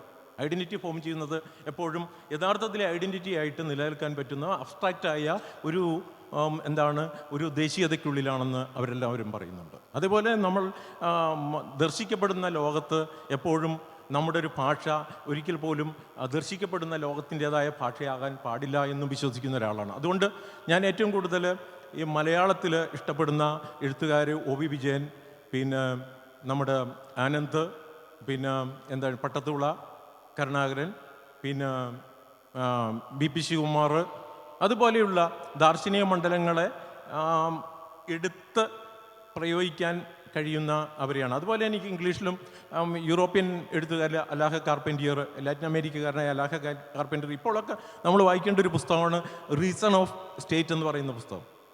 അപ്പോൾ അതേപോലെയുള്ള റൈറ്റേഴ്സിനെയാണ്. അതേപോലെ ആൻഡ്രോ ബാർബ, പിന്നെ സിമോൺ, അല്ലെങ്കിൽ ഫിലോസഫിയിലെ സിമോണ്ടോ. അതുപോലെ ഞാൻ ഏറ്റവും കൂടുതൽ വായിക്കാൻ ഇഷ്ടപ്പെടുന്നത് ഈ ഫിലോസഫിയും പകുതി ഫിക്ഷനും മാത്രം വായിക്കുന്ന ഒരാളാണ്. ഒരു 6 മാസം ഫിലോസഫി വായിക്കുകയാണെങ്കിൽ 6 മാസം ഫിക്ഷൻ വായിക്കുകയും അതിനിടയിൽ ദാർശനിക ചിത്രങ്ങൾ വരയ്ക്കാൻ ശ്രമിക്കുന്ന ഒരാളാണ്. അപ്പം അതിൻ്റെ ഉള്ളിൽ വരുന്ന കവിതകളും അങ്ങനെയാണ് ഞാൻ പോയിക്കൊണ്ടിരിക്കുന്നത്. എനിക്ക് ഇപ്പോൾ നോവൽ എഴുതണോ അല്ലെങ്കിൽ കവിയാകണോ അല്ലെങ്കിൽ പെയിൻറ്റർ ആകണോ എന്നോ ഒരു ധാരണയില്ല. എന്ന് വെച്ചിട്ടുണ്ടെങ്കിൽ നമ്മളെപ്പോഴും ഒരു മിക്സഡ് കൾച്ചറിൻ്റെ ഉള്ളിലാണ് നിൽക്കുന്നത്. പണ്ടാണ് പറയുന്ന ലോകത്ത് നമ്മൾ കഥാകൃത്തായിരിക്കുക, നോവലിസ്റ്റായിരിക്കുക, അല്ലെങ്കിൽ ചിത്രകാരനായിരിക്കുക എന്ന് പറയുന്നത്. ഈ യൂറോപ്പിലെ പല റൈറ്റേഴ്സിനെ നമ്മൾ നോക്കിക്കഴിഞ്ഞാൽ ഇപ്പോൾ എഴുതുന്ന ഇപ്പം ആൻഡ്രോ ബാർബ, എനിക്ക് നേരിട്ട് ഇമെയിൽ ബന്ധമുള്ള ഒരു റൈറ്ററാണ് ആൻഡ്രോ ബാർബ. ആൻഡ്രോ ബാർബയുടെ ഇലുമിനസ് റിപ്പബ്ലിക് എന്ന് പറയുന്ന നോവലെടുത്ത് നമ്മൾ വായിക്കുമ്പോൾ നമ്മൾ വായിക്കേണ്ടതാണ്. അവൾ ഫിലോസഫിയാണ് പഠിച്ചിട്ടുള്ളത്. ലോകത്തെല്ലാവരും തന്നെ ഇപ്പോൾ ഫിലോസഫി പഠിച്ചിട്ടുള്ള ആൾക്കാരാണ് നോവൽ എഴുതാൻ പോകുന്നത്. ഇപ്പം നിസാറൊക്കെ ഈ അടുത്ത കാലത്ത് പറയുന്നുണ്ട്, നിസാർ അഹമ്മദ് പറയുന്നുണ്ട് നോവൽ എഴുതണം എന്ന് പറയുന്നുണ്ട്. കാരണം ഫിലോസഫി എന്ന് വെച്ചിട്ടുണ്ടെങ്കിൽ നമുക്ക് ഫിലോസഫൈസ് ചെയ്യാൻ കഴിയുക എന്നുള്ളതാണ് ഏറ്റവും വലിയ നമ്മുടെ ഒരു ആർജിക്കുന്ന ഒരു സൈദ്ധാന്തിക ലോകം തന്നെ ഫിലോസഫിയുടെ തന്നെയാണ്. അപ്പോൾ ഈ ഫിലോസഫി ഇല്ലെങ്കിൽ നമുക്കൊന്നും ചെയ്യാൻ പറ്റില്ല. നമ്മളിപ്പോൾ പറയുന്ന പല നോവലുകളും നമ്മൾ മലയാളത്തിലേക്ക് ഇപ്പോൾ നമ്മൾ പലപ്പോഴും കാണുന്ന നോവലുകൾ എയർപോർട്ട് നോവലും കുറച്ച് പണ്ട് നമ്മൾ മുട്ടത്തവർക്കി എന്നൊക്കെ പറയുന്ന ഒരു കളിയാക്കി വിട്ടിരുന്ന അവരുടെ സാധനങ്ങളെടുത്തുകൊണ്ട് മാത്രം എഴുതുന്ന മൃദാവിലുള്ള ഭാഷയുടെ ഭാഷയുടെ ലക്കോണിക്കായ എഡ്ജിനെ കണ്ടെത്താൻ കഴിയാത്ത എഴുത്തുകളാണ് നമ്മുടെ പലപ്പോഴും സംഭവിച്ചുകൊണ്ടിരിക്കുന്നത്. ഇതിനെയാണ് നമ്മൾ ആഘോഷിച്ചുകൊണ്ടിരിക്കുന്നത്. Writing is not a camouflage. Writing ഒരു കാമോഫ്ലാഷ് അല്ല റൈറ്റിംഗ്. പക്ഷേ ഇപ്പോൾ മലയാളത്തിൽ വന്നുകൊണ്ടിരിക്കുന്നത് റൈറ്റിംഗ് ഒരു കാമോഫ്ലാഷ് ആയിക്കൊണ്ടിരിക്കുകയാണ്. എന്ന് വെച്ച് കഴിഞ്ഞാൽ നമുക്ക് ഒരു ക്രിപ്റ്റോ ഐഡിയോളജിക്ക് ഉള്ളിലാണ് നമ്മൾ സഹവസിക്കുന്നത്. ക്രിപ്റ്റോ ഐഡിയോളജിയുടെ ഉള്ളിൽ സഹവസിക്കുന്നതുകൊണ്ട് നമുക്ക് ഗിഫ്റ്റുകളോട് നമ്മൾ കടപ്പെട്ടിരിക്കുന്നു. നമ്മുടെ എഴുത്തുകാർ പലരും ഗിഫ്റ്റിനോട് കടപ്പെട്ടിരിക്കുന്നത്. ദെറീദ പറഞ്ഞിട്ടുണ്ട്, ഗിഫ്റ്റ് വാങ്ങുന്ന ഒരാൾക്ക് ഒരിക്കൽ പോലും മറ്റൊന്ന് പറയാൻ കഴിയില്ല. നേരെ മറിച്ച് ഗിഫ്റ്റിൻ്റെ ഓറിയൻറ്റേഷനുള്ളിൽ മാത്രമേ ജീവിക്കാൻ കഴിയുള്ളൂ. അവൻ സത്യം പറയില്ല എന്നാണ് പറയുന്നത്. ഇത് ഞാൻ പറയുന്നതല്ല, ദെറീദ നിങ്ങൾക്ക് വായിക്കാം. നിങ്ങൾക്ക് ദെറീദയുടെ ഗിഫ്റ്റിനെ കുറിച്ചുള്ള ലേഖനം നമ്മുടെ സൈറ്റിൽ ഇപ്പോൾ അടിച്ചാലും കിട്ടും. നിങ്ങൾക്ക് വായിച്ചു നോക്കാൻ കഴിയുന്ന ഒരു സാധനമാണ്. അപ്പോൾ ഇത്തരത്തിലുള്ള നമ്മുടെ ലോകത്തിനിടയിൽ നമ്മളെങ്ങനെയാണ് ഏറ്റവും ദാർശനികമായിരിക്കുക, ഏറ്റവും ഷഫലായിരിക്കുക, ഏറ്റവും മിനിമലായിരിക്കുക എന്ന് പറയുന്നത്. മിനിമൽ ഈ ഡഗ്നി ഡഫിനെ പോലെയുള്ള ശില്പികളൊക്കെ പറയുന്നത് നമ്മളിപ്പോൾ വയോ ആർട്ടിൻ്റെ ആൾക്കാരാണ്. അവർ ആർട്ടുണ്ടാക്കുന്നത് നമ്മുടെ ലാബറട്ടറിക്കുള്ളിലാണ്. അവർ മനുഷ്യ മാംസം ഉപയോഗിച്ച് കലയുണ്ടാക്കുന്ന കാലിഫോർണിയയിലെ ഒരു ആർട്ടിസ്റ്റ് കൂടിയാണ് അവർ. മനുഷ്യ മാംസത്തിൻ്റെ ഉള്ളിൽ നിന്നാണ് അവർ കലയെ സമൂഹത്തിൻ്റെ കലയാക്കി മാറ്റുന്നത്. എന്നിട്ട് അവർ പറയും, അവരൊരു വളരെ പ്രശസ്തമായ ഒരു ശില്പമുണ്ട്, ക്രൈയിങ് ബുക്ക് എന്ന് പറയുന്നത്. ഇത് നിങ്ങൾക്ക് കാണാൻ പറ്റും, നിങ്ങൾക്ക് അടിച്ചു നോക്കിയാൽ കാണാൻ പറ്റും. അപ്പോൾ ഈ രീതിയിലൊക്കെയാണ് ഞാൻ എൻ്റെ ലോകത്തെ കാണുകയും എൻ്റെ ലോകത്തെ പരിചയപ്പെടുത്തുന്നതെന്ന് വെച്ചിട്ട് ഒരു ഫോർഗോട്ടൻ ജേണിയുടെ ഉള്ളിലൂടെയാണ് ഞാൻ എൻ്റെ ലോകത്തെ മിക്കവാറും കാണാൻ ഉദ്ദേശിക്കുന്നത്. കാരണം നമ്മുടെ സമൂഹം തന്നെ അങ്ങനെ മാറിക്കൊണ്ടിരിക്കുകയാണ്. ആ സമൂഹത്തിൻ്റെ ഉള്ളിൽ നമ്മൾ പലപ്പോഴും നമ്മൾ പറയുന്ന ചില വാഗ്വിചാരങ്ങളുണ്ട്. ഒട്ടും ദാർശനികമല്ലാത്ത, ഒട്ടും എന്താ പറയുക, നമ്മുടെ നോസ്റ്റിക്കൽ ട്രാപ്റ്റിറ്റ്യൂഡിൻ്റെ ഉള്ളിലാണ് നമ്മൾ ജീവിക്കുന്നത്. ഒരുതരം ജ്ഞാനപരമായ അധപ്പതനത്തിൻ്റെ ഉള്ളിലാണ് നമ്മൾ ജീവിക്കുന്നത്. ജ്ഞാനപരമായ അധപ്പതനം ഉണ്ടാകുമ്പോൾ, അതുകൊണ്ടാണ് 21 നമ്മുടെ കോവിഡ് വരുമ്പോൾ ബെർണാഡ് ഷീഗലറെ പോലെയുള്ളവർ ആത്മഹത്യ ചെയ്യുന്നത്.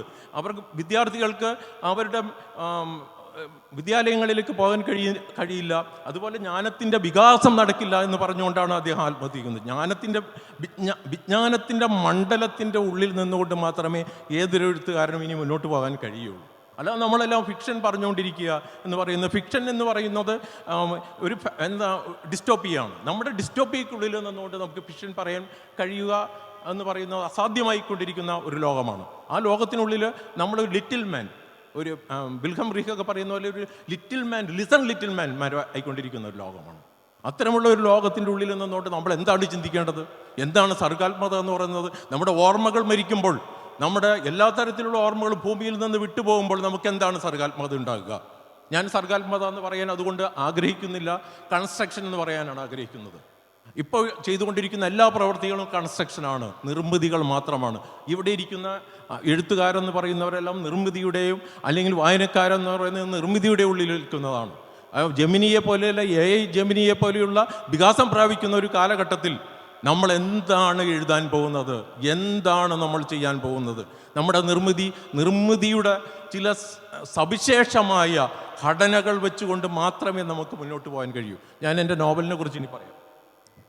അപ്പോൾ ഇത് അതിനെ ഉള്ളിൽ മൊത്തത്തിൽ നടക്കുന്ന ഒരു കാര്യത്തിൻ്റെ ഒരു ചെറിയ അംശം മാത്രമാണ്. നോവൽ ഇത് ഒരു 20 വർഷം കൊണ്ടാണ് ഞാനിത് പാകപ്പെടുന്നത്. ഞാൻ മ്യൂസിക് കോളേജിൽ പഠിക്കുന്ന കാലത്ത് ഒരു 18 വയസ്സിലാണ് ഞാനിതിൻ്റെ ഇതിൻ്റെ ഫോം ഉണ്ടാക്കിയെടുക്കുന്നത്. അന്നോട്ടുള്ള ചിന്തിക്കുകയും പിന്നെ കാർട്ടോഗ്രാഫിയെക്കുറിച്ച് ഞാൻ വിപുലമായിട്ട് ഒരു കാർട്ടോഗ്രാഫി ഇതിന് ഈ പഠിക്കുകയും കാർട്ടോഗ്രാഫിക്കുള്ളിൽ എങ്ങനെയാണ് മനുഷ്യൻ, എങ്ങനെയാണ് ജീവജാലങ്ങൾ, എങ്ങനെയാണ് മറ്റ് ജന്തുലോകങ്ങൾ നിലനിൽക്കുന്നത് എന്നുള്ളതിനെക്കുറിച്ച് പഠിച്ചതിന് ശേഷമാണ് ഞാൻ ഈ നോവൽ എഴുതുന്നത്. അതിനുവേണ്ടി ഞാൻ 600 ഇതിൻ്റെ ആദ്യത്തെ ഡ്രാഫ്റ്റ് 600 പേജുള്ള ഒരു ഡ്രാഫ്റ്റാണ്. അപ്പോൾ എൻ്റെ പല സുഹൃത്തുക്കളും പറയാറുണ്ട്, എന്തുകൊണ്ട് ഈ 600 പേജുള്ള ഡ്രാഫ്റ്റ് എന്തുകൊണ്ട് പ്രസിദ്ധീകരിക്കുന്നില്ല എന്ന്. എനിക്ക് താല്പര്യമില്ല. കാരണം എന്ന് വെച്ചിട്ടുണ്ടെങ്കിൽ ഒരു കൃതി എഴുതുമ്പോൾ നമ്മളതിൽ കാണേണ്ട വസ്തുത എന്ന് പറയുന്നത് അതിന് ഏറ്റവും മിനിമലായ വസ്തുതയാണ്. ആ മിനിമലായ വസ്തുതയിലുള്ള ട്രജക്ടറിയെ പൂരിപ്പിക്കുന്നതാണ് വായനക്കാരൻ ചെയ്യുന്ന ഏറ്റവും വലിയ പ്രവൃത്തി.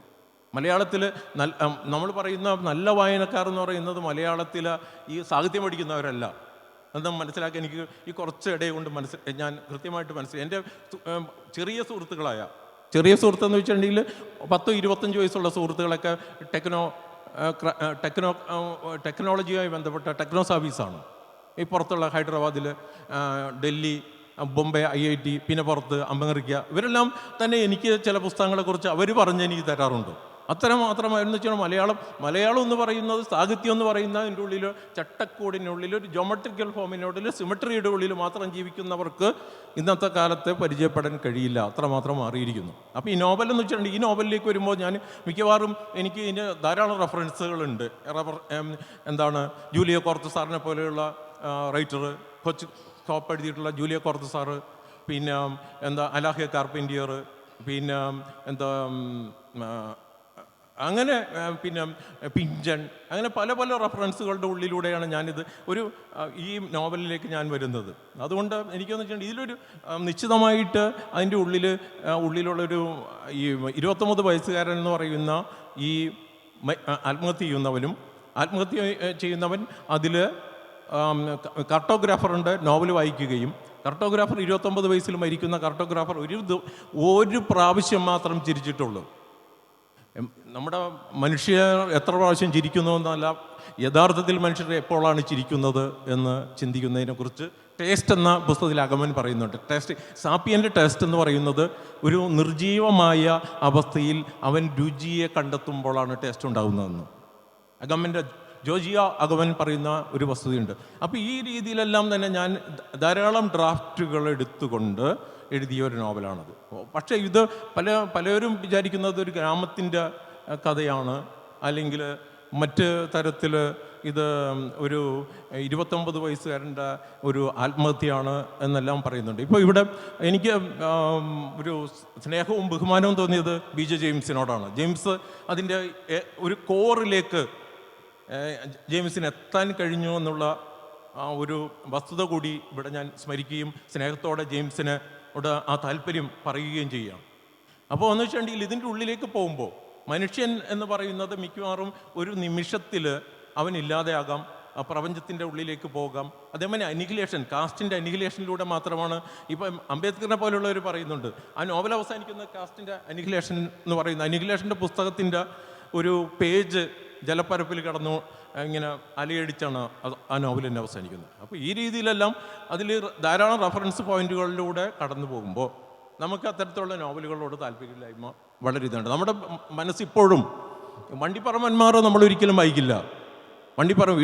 വി.ടി. നന്ദകുമാറാണ് ഇവിടെ ആദ്യമായിട്ട് ഈ 4 ഈ ഇവിടുത്തെ കൂട്ടുകുടുംബത്തിൻ്റെ തകർച്ചയെക്കുറിച്ച് ആദ്യം എഴുതുന്ന നോവലാണ് മലയാളത്തിൽ എഴുതിയിട്ടുള്ള വി.ടി. നന്ദകുമാറിൻ്റെ വണ്ടിപ്പറമ്പന്മാർ എന്ന് പറയുന്ന നോവലാണ്. പക്ഷെ നമ്മൾ വായിക്കുമ്പോൾ എവിടെയാണ് എത്തുന്നത്, നമ്മുടെ വായന എവിടെയാണ് എത്തുക എന്ന് നമ്മൾ ചിന്തിക്കുമ്പോൾ അങ്ങനെ പല രീതിയിൽ നമ്മുടെ ഉള്ളിലെ ഒരു തരം ക്രിപ്റ്റോ ഐഡിയോളജിക്ക് ഉള്ളിൽ നിന്നുകൊണ്ട് നമ്മൾ പരസ്പരം ഘോഷിക്കുകയും പരസ്പരം എന്താണ് പി ആർ വർക്ക് നടത്തുകയും ചെയ്യുമ്പോൾ ഉണ്ടാകുന്ന സൂക്ഷ്മമായ നമ്മുടെ വിചാര തലങ്ങൾ ചിന്ത കൊണ്ട് എഴുതുമ്പോഴാണ് ലിയോത്താറിനെ പോലെ നമ്മുടെ ഭാഷ തന്നെ മാറുന്നത്. ചിന്തയിൽ നമ്മൾ ജീവിക്കുമ്പോഴാണ്. അതേമാതിരി ചിന്തയിൽ ജീവിക്കുന്ന ഒരു 29 വയസ്സുകാരനാണ്. അയാളുടെ പുസ്തകങ്ങൾ ദെലൂസിൻ്റെ പുസ്തകങ്ങളാണ്. പിന്നെ അയാൾക്ക് ദസ്തോസ്കിയുടെ പുസ്തകമാണ്. പിന്നെ OV വിജയൻ്റെ ഖസാക്കിൻ്റെ ഇതിഹാസമാണ്. അപ്പോൾ ഈ തരത്തിൽ നമ്മൾ ആ 29 വയസ്സുകാരൻ്റെ ഒരു പ്രാക്ടിക്കൽ സൈഡിലേക്ക് നമ്മൾ പോകുമ്പോൾ ജീവിതം എന്ത് നമ്മളെ വെച്ച് മാറുന്നു എന്നും പ്രകൃതി നമ്മളോട് ഈ ജീവിതമെല്ലാം ഒരു നിമിഷം കൊണ്ട് എടുക്കുമെന്നും സൂചിപ്പിക്കാനാണ് ഞാനതിൽ ശ്രമിച്ചിട്ടുള്ളത്. അത് നമ്മൾ എത്രത്തോളം ഡെൻസ് ആക്കുക. ഈ പരത്തി 600, 700, 900 പേജ് എഴുതുന്നതിൽ ഒരു കാര്യമില്ലെന്ന് വിശ്വസിക്കുന്ന ഒരാളാണ്. വെറും 180 പേജിലാണ് സ്മോൾ ഹാൻഡ്സ് എന്ന് പറയുന്ന ആൻഡ്രോ ബാർബ എഴുതിയിട്ടുള്ള പുസ്തകം. വെറും 140 പേജ്. ഈ 140 പേജിൻ്റെ അയാൾക്ക് പറയാവുന്ന ഫിലോസഫി അയാൾ പറയുന്നുണ്ട് കൃത്യമായിട്ട്.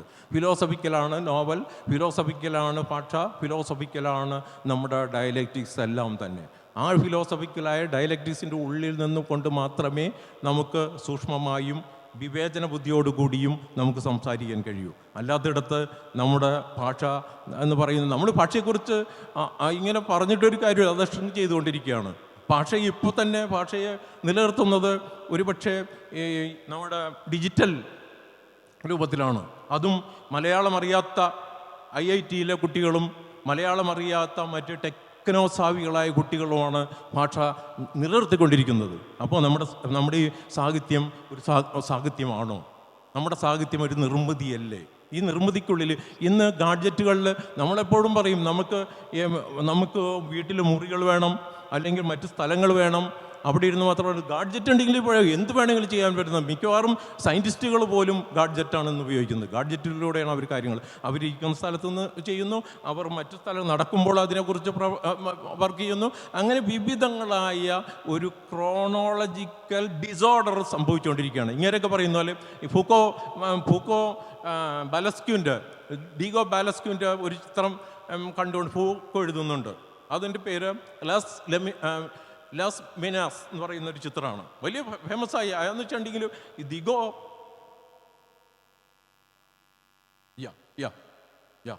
Order of things the order of തിങ്സിൽ പറയുന്നുണ്ട് ഫൂക്കോ കൃത്യമായിട്ട്. അതെന്ന് വെച്ചിട്ടുണ്ടെങ്കിൽ നമ്മൾ ഒരു നിർമ്മിതി ഉണ്ടാക്കുമ്പോൾ ആ നിർമ്മിതിയുടെ ഉള്ളിൽ ഒരു ഓഡിയനോ അല്ലെങ്കിൽ ഒരു റൈറ്ററോ അതിൻ്റെ ഉള്ളിലിരിപ്പുണ്ട്. ആ റൈറ്ററിനെയോ ആ ഓഡിയനെയോ അല്ലെങ്കിൽ അതുപോലെ ഒരു കാണിയെയോ നിർമ്മിതികാരനെയോ കണ്ടെത്താനുള്ള മാനസികമായ സ്ഥൈര്യമാണ് ഒരാളുടെ ഓർഡർ ഓഫ് തിങ്സ്. ആ സ്ഥൈര്യമില്ലാത്ത രചനകൾ നമുക്കെന്തിനാണ്? ഇപ്പം ഞാൻ 50 നോവൽ എഴുതിയിട്ട് എന്ത് കാര്യമുണ്ടാകും? ആർക്ക് വേണ്ടി? ഒരു 10,000 കവിത എഴുതിയിട്ട് എന്ത് കാര്യം? എനിക്ക് സിംബോസ്കയെ പോലെയോ അല്ലെങ്കിൽ ബ്രഹറ്റിനെ പോലെയോ ചിന്തിക്കാൻ കഴിയുന്നില്ല എന്ന് വരികിൽ ഇതെന്ത് കാര്യം? അപ്പം നോവൽ എന്നും അല്ലെങ്കിൽ മറ്റ് നിർമ്മിതി എന്ന് പറയുന്നത് ഇല്ലാതായിക്കൊണ്ടിരിക്കുകയാണ്. ഓർമ്മകൾ കെട്ടുകൊണ്ടിരിക്കുമ്പോൾ നിർമ്മിതിക്ക് എന്താണ് കാര്യം? ഓർമ്മകൾ ഇല്ലാതായിക്കൊണ്ടിരിക്കുമ്പോൾ നിർമ്മിതിക്ക് എന്താണ് കാര്യം? നിർമ്മിതി എന്തു ചെയ്യും? ഓർമ്മകളെ വെച്ച് ഷഫൽ ചെയ്യാൻ കഴിഞ്ഞില്ലെങ്കിൽ നമ്മുടെ നോളേജ് എന്ത് പ്രാക്ടീസ് ചെയ്യും? ഹ്യൂമൻ ഇൻഡസ്ട്രി ഒരു ആനിമൽ ഇൻഡസ്ട്രി ആയി മാറുകയും ആനിമൽ ഇൻഡസ്ട്രി എന്ന് പറയുന്നത് ഒരു തരത്തിലുള്ള ഇൻഹ്യൂമണും ബാർബേറിയനുമായ ഒരു സമൂഹത്തെ സൃഷ്ടിക്കുമെന്ന് സിസക്കിനെ പോലുള്ളവർ പറയുന്നുണ്ട്. കൃത്യമായി സിസക്കൊക്കെ പോയിന്റ് ഔട്ട് ചെയ്യുന്ന ഈ കാര്യങ്ങൾ ഇത് തന്നെയാണ് നമ്മൾ സംഭവിച്ചുകൊണ്ടിരിക്കുന്നത്. നമ്മുടെ ദർശനത്തിലും നമ്മുടെ പരിപ്രേക്ഷ്യങ്ങളിലും അല്ലെങ്കിൽ നമ്മുടെ നോളേജ് ബുക്കുകളിലും ഒക്കെ തന്നെ സംഭവിച്ചുകൊണ്ടിരിക്കുന്നത് നമ്മളുടെ ഓർമ്മകൾ ഇല്ലാതെയായിക്കൊണ്ടിരിക്കുന്നു എന്നാണ്. അതുകൊണ്ട് ഓർമ്മകളുടെ ഒരു സ്ഥിരീകരണം ഇനി ആവശ്യമില്ലാത്ത ലോകത്താണ് നമ്മൾ ജീവിക്കുന്നത്. ഓർമ്മ എപ്പോഴും അത് ഒരു വെള്ളപ്പൊക്കത്തിലോ ഒരു തീപിടുത്തത്തിലോ ഇല്ലാതെയായിക്കൊണ്ടിരിക്കുന്ന ഒരു പാർപ്പിടം മാത്രമാണ്. ഇത്ര പറഞ്ഞുകൊണ്ട് ഞാൻ ഉപസംഹരിക്കുന്നു. നന്ദി. ഈ പ്രഭാഷണം പോലെ തന്നെ വ്യത്യസ്തമാണ് ഈ ദൂരത്തിൻ്റെ വായന. അദ്ദേഹം പറയുകയുണ്ടായി 600 പേജിനെ 112 പേജായി ചുരുക്കുന്നു. നമ്മൾ പെട്രോപരാമ എന്ന നോവലിനെ കുറിച്ച് നമുക്കറിയാം. എത്രയോ വർഷങ്ങളായിട്ട് അദ്ദേഹം എഴുതിയതിനെ അതിൽ നിന്നും ഒരു ശില്പി തൻ്റെ ശില്പത്തെ എടുക്കാനായിട്ട് ബാക്കിയുള്ള ഓരോ അംശത്തെയും ചെത്തിക്കളയുന്ന പോലെ കളഞ്ഞ് നിർമ്മിക്കുന്ന ഒരു നിർമ്മാണം. അതുപോലെ അദ്ദേഹം ചൂണ്ടിക്കാണിക്കുന്ന ഒരു കാര്യമുണ്ട്. നമ്മൾ ഇപ്പോൾ ജീവിക്കുന്ന ഒരു ജീവിതം ഇന്ദ്രിയപരവും ശരീരപരവും ഒരുപക്ഷെ മനസ്സിൻ്റെ ബാഹ്യപരവുമായ ഒരു ലോകത്തിൽ നിന്നുകൊണ്ട് നമ്മൾ അതിലഭിരമിച്ച് ജീവിക്കുന്ന അതാണ് ലോകമെന്ന് നമ്മൾ ഒരുപക്ഷെ തെറ്റിദ്ധരിച്ചു പോയിരിക്കുന്ന മനുഷ്യാവസ്ഥകളെയാണ് അദ്ദേഹം സൂചിപ്പിക്കുക. അതിനപ്പുറത്ത് നമ്മുടെ ഒരു ആന്തര ലോകമുണ്ട്, സത്യസന്ധമായ ഒരു ആന്തര ലോകമുണ്ട്. അതിലേക്കുള്ള അന്വേഷണത്തെ എപ്പോഴും ത്വരിതപ്പെടുത്തുന്നത് ദാർശനിക വിചാരങ്ങളാണ്, ദാർശനിക അന്വേഷണങ്ങളാണ്. എനിക്കും ഒരുപക്ഷെ ഞാനും ഈ ആൻറ്റിക്ലോക്ക് എന്ന നോവലിലും അല്ലെങ്കിൽ നിരീശ്വരൻ എന്ന നോവലിലും യാത്ര ചെയ്യാൻ സഞ്ചരിച്ചു കൊണ്ടിരുന്നതും ആ വഴികളിലാണ്. അതുകൊണ്ട് ഇപ്പോൾ സംസാരത്തിൽ നിന്ന് മനസ്സിലാകുന്ന അങ്ങനെ ഒരു സമാന മനസ്കത എനിക്കും ഒരു പരിധിവരെ ഉണ്ട്. ആ ഒരു സന്തോഷം കൂടി പങ്കുവയ്ക്കട്ടെ. ഇനി നമുക്ക് ഹരിത സാവിത്രിയിലേക്ക് പോകാമെന്ന് തോന്നുന്നു. സിൻ എന്ന നോവലിലൂടെ നമ്മുടെ മലയാളത്തിൽ എനിക്ക് തോന്നുന്നു ആ നദിയോടെ പേര് ചോദിക്കരുത് എന്ന നമ്മൾ നോവൽ, അത് ഇസ്രായേൽ പാലസ്തീൻ പ്രദേശം, ആ ഗാസയുടെ പ്രദേശത്തിൽ അവിടുത്തെ കലാപഭൂമിയിൽ സംഭവിക്കുന്ന പ്രശ്നങ്ങളാണെങ്കിൽ ഏതാണ്ട് സമാനമായിട്ട് കുർദിസ്ഥാൻ, അത് ടർക്കിയിൽ അഭയാർത്ഥികളാകപ്പെട്ട ആ കുർദിസ്ഥാനികൾ, അല്ലെങ്കിൽ കുർദിസ്ഥാൻ എന്നൊരു പ്രദേശം ഒരു ലോമാൻസ് ലാൻഡ് പോലെയാണ്. കുർദികൾക്ക് തങ്ങളുടെ സ്വന്തം ദേശത്ത് സ്വത്വം നിലനിർത്താനാവാതെ വരുന്ന ആ സംഘർഷ ഭൂമിയിൽ സീത എന്ന ഒരു മലയാളി പെൺകുട്ടി തൻ്റെ ഉദരത്തിൽ വളരുന്ന കുട്ടിയുടെ അച്ഛനെ തേടി പോകുന്ന യാത്രയും അതിനിടയിൽ ആ ഭരണകൂടത്തിൻ്റെ ഭീകരതയ്ക്കും കൂട്ടബലാത്സംഗത്തിനും പോലും ഇരയാകേണ്ടി വരുന്ന സീതയിലൂടെ ആ പ്രദേശത്തിൻ്റെ സംഘർഷങ്ങളെ നമുക്ക് കാട്ടിത്തരുന്നതാണ്. അത് കലാപഭൂമിയും ഭരണകൂട ഭീകരതയും. ഈ ഒരു നോവൽ എഴുതുവാനായിട്ട് തീർച്ചയായിട്ടും ഒരുപാട് സഞ്ചാരങ്ങൾ ഹരിത നടത്തിയിട്ടുണ്ടെന്നാണ് ഞാൻ മനസ്സിലാക്കുന്നത്.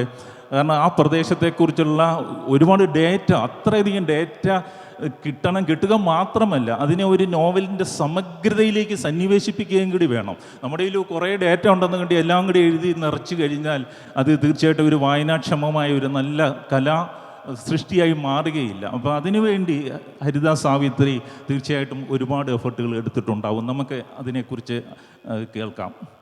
എല്ലാവർക്കും എൻ്റെ നമസ്കാരം. സിനിലേക്ക് ഞാൻ എങ്ങനെയാണ് എത്തിയത് എന്ന് ഞാൻ പലതവണ പറഞ്ഞിട്ടുണ്ട്. എൻ്റെ റിസർച്ചിൻ്റെ ഭാഗമായിട്ട് പുരുഷാധിപത്യ സമൂഹങ്ങളെക്കുറിച്ചുള്ള വായനകൾ നടത്തുമ്പോഴാണ് കുർദിസ്ഥാനിലേക്ക് എത്തുകയും അവിടുത്തെ സമൂഹത്തെക്കുറിച്ച് മനസ്സിലാക്കാൻ ശ്രമിക്കുകയും ചെയ്തത്. പക്ഷെ വായിക്കും തോറും അവരുടെ പൊളിറ്റിക്സാണ് മുന്നിൽ തെളിഞ്ഞു വന്നത്, അവരനുഭവിക്കുന്ന പ്രശ്നങ്ങൾ ഒക്കെ. ആ സമയമായപ്പോഴേക്കും എൻ്റെ സുഹൃത്തുക്കൾ പറഞ്ഞതുപോലെ എനിക്ക് എൻ്റെ കുട്ടികൾ വലുതായി, ഞാൻ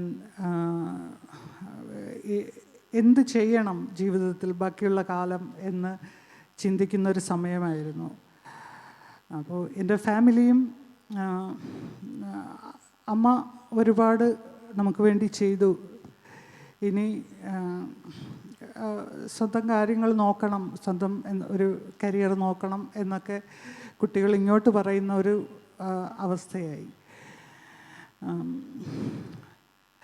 പക്ഷേ എനിക്ക് അപ്പോഴും എനിക്ക് എന്ത് ചെയ്യണം എന്നറിയില്ലായിരുന്നു. ഞാൻ പഠിക്കാൻ തീരുമാനിച്ചു.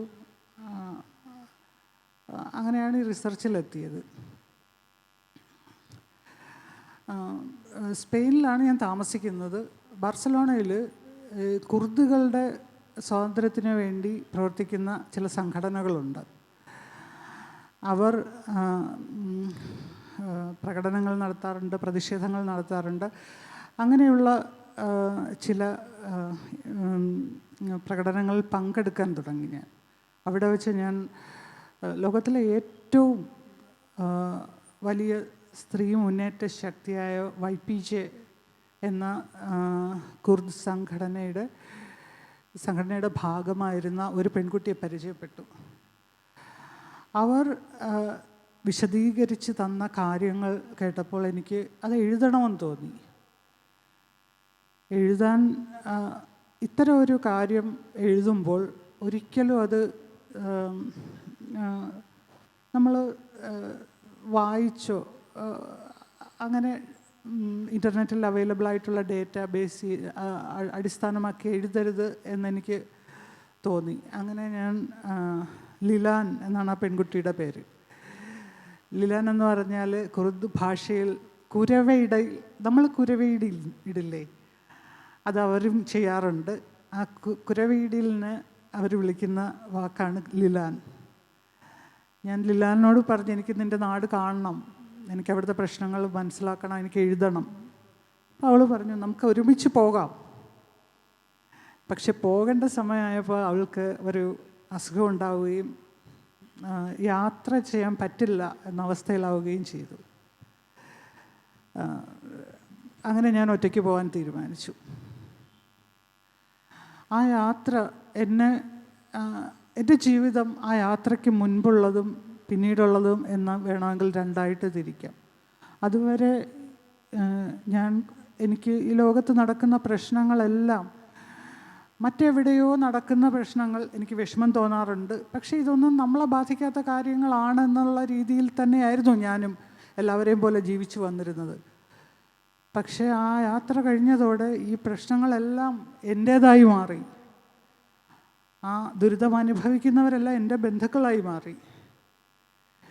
തകർന്നു പോയ ഒരു പട്ടണം, മക്കളെ നഷ്ടപ്പെട്ട അമ്മമാർ, ഇണകളെ നഷ്ടപ്പെട്ടവർ, എവിടെയാണെന്ന് പോലും അറിയില്ല കുട്ടികൾ, ജീവനോടെ കുഴിച്ചിട്ടപ്പെട്ടവർ, പെട്രോൾ ഒഴിച്ച് കത്തിച്ചിട്ട് അവശിഷ്ടങ്ങൾ പോലും ലഭിക്കാതെ പോയവർ, അങ്ങനെയുള്ള ഒരു സമൂഹത്തിൻ്റെ മുന്നിലേക്കാണ് ഞാൻ ചെന്നുപെട്ടത്. വളരെ ട്രോമാറ്റിക് ആയിട്ടുള്ള ഒരുപാട് അനുഭവങ്ങൾ എനിക്ക് അവിടെ ഉണ്ടായി. അതായത് ഒരു സ്ഫടിക പാത്രം നിലത്ത് വീണ് ചെതറിയതുപോലെ ഞാൻ അങ്ങ് ചെതറിപ്പോയി. ഞാൻ എന്തായിരുന്നു ഇത്രയും നാൾ ചെയ്തുകൊണ്ടിരുന്നതെന്ന് ഞാൻ എന്നോട് തന്നെ ചോദിക്കുകയായിരുന്നു. ഞാൻ തിരിച്ചു വന്നു. എനിക്ക് ഒരു 4 മാസം വേണ്ടി വന്നു എനിക്ക് ഞാൻ ഇനി എഴുതാം എന്നൊരവസ്ഥയിലേക്ക് എത്താൻ. എനിക്ക് നോവൽ എഴുതി പരിചയമില്ല. അതിനു മുമ്പ് കുറച്ച് ആർട്ടിക്കിൾസും കാര്യങ്ങളും ഒക്കെ അതിനിടയിൽ എഴുതുന്നുണ്ടായിരുന്നു.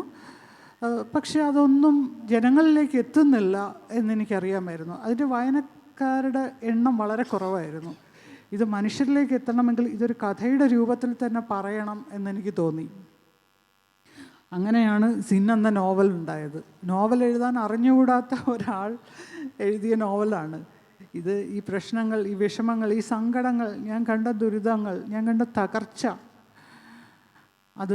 ഞാൻ കണ്ട അനീതി, അക്രമങ്ങൾ, ഇതെല്ലാം നമ്മുടെ നാട് കാണണം, നമ്മുടെ ജനങ്ങൾ അറിയണം എന്നെനിക്ക് തോന്നി. എന്തുകൊണ്ടെന്നാൽ അവിടെ നടക്കുന്ന പ്രശ്നങ്ങൾ, അതിന് സമാനമായ ഒരുപാട് കാര്യങ്ങൾ നമ്മുടെ നാട്ടിലും നടക്കുന്നുണ്ട്.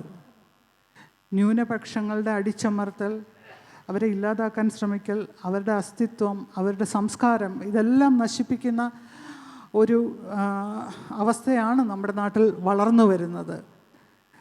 ഒരു കെട്ടുപൊട്ടിയ പട്ടം പോലെയുള്ളൊരു ജീവിതമാണ് എൻ്റേതെങ്കിലും, അല്ലെങ്കിൽ ഒരു നദിയിലൂടെ ഒഴുകിപ്പോകുന്ന ഒരു ഇല പോലെ ആണ് ഞാനിപ്പോൾ ജീവിക്കുന്നത്.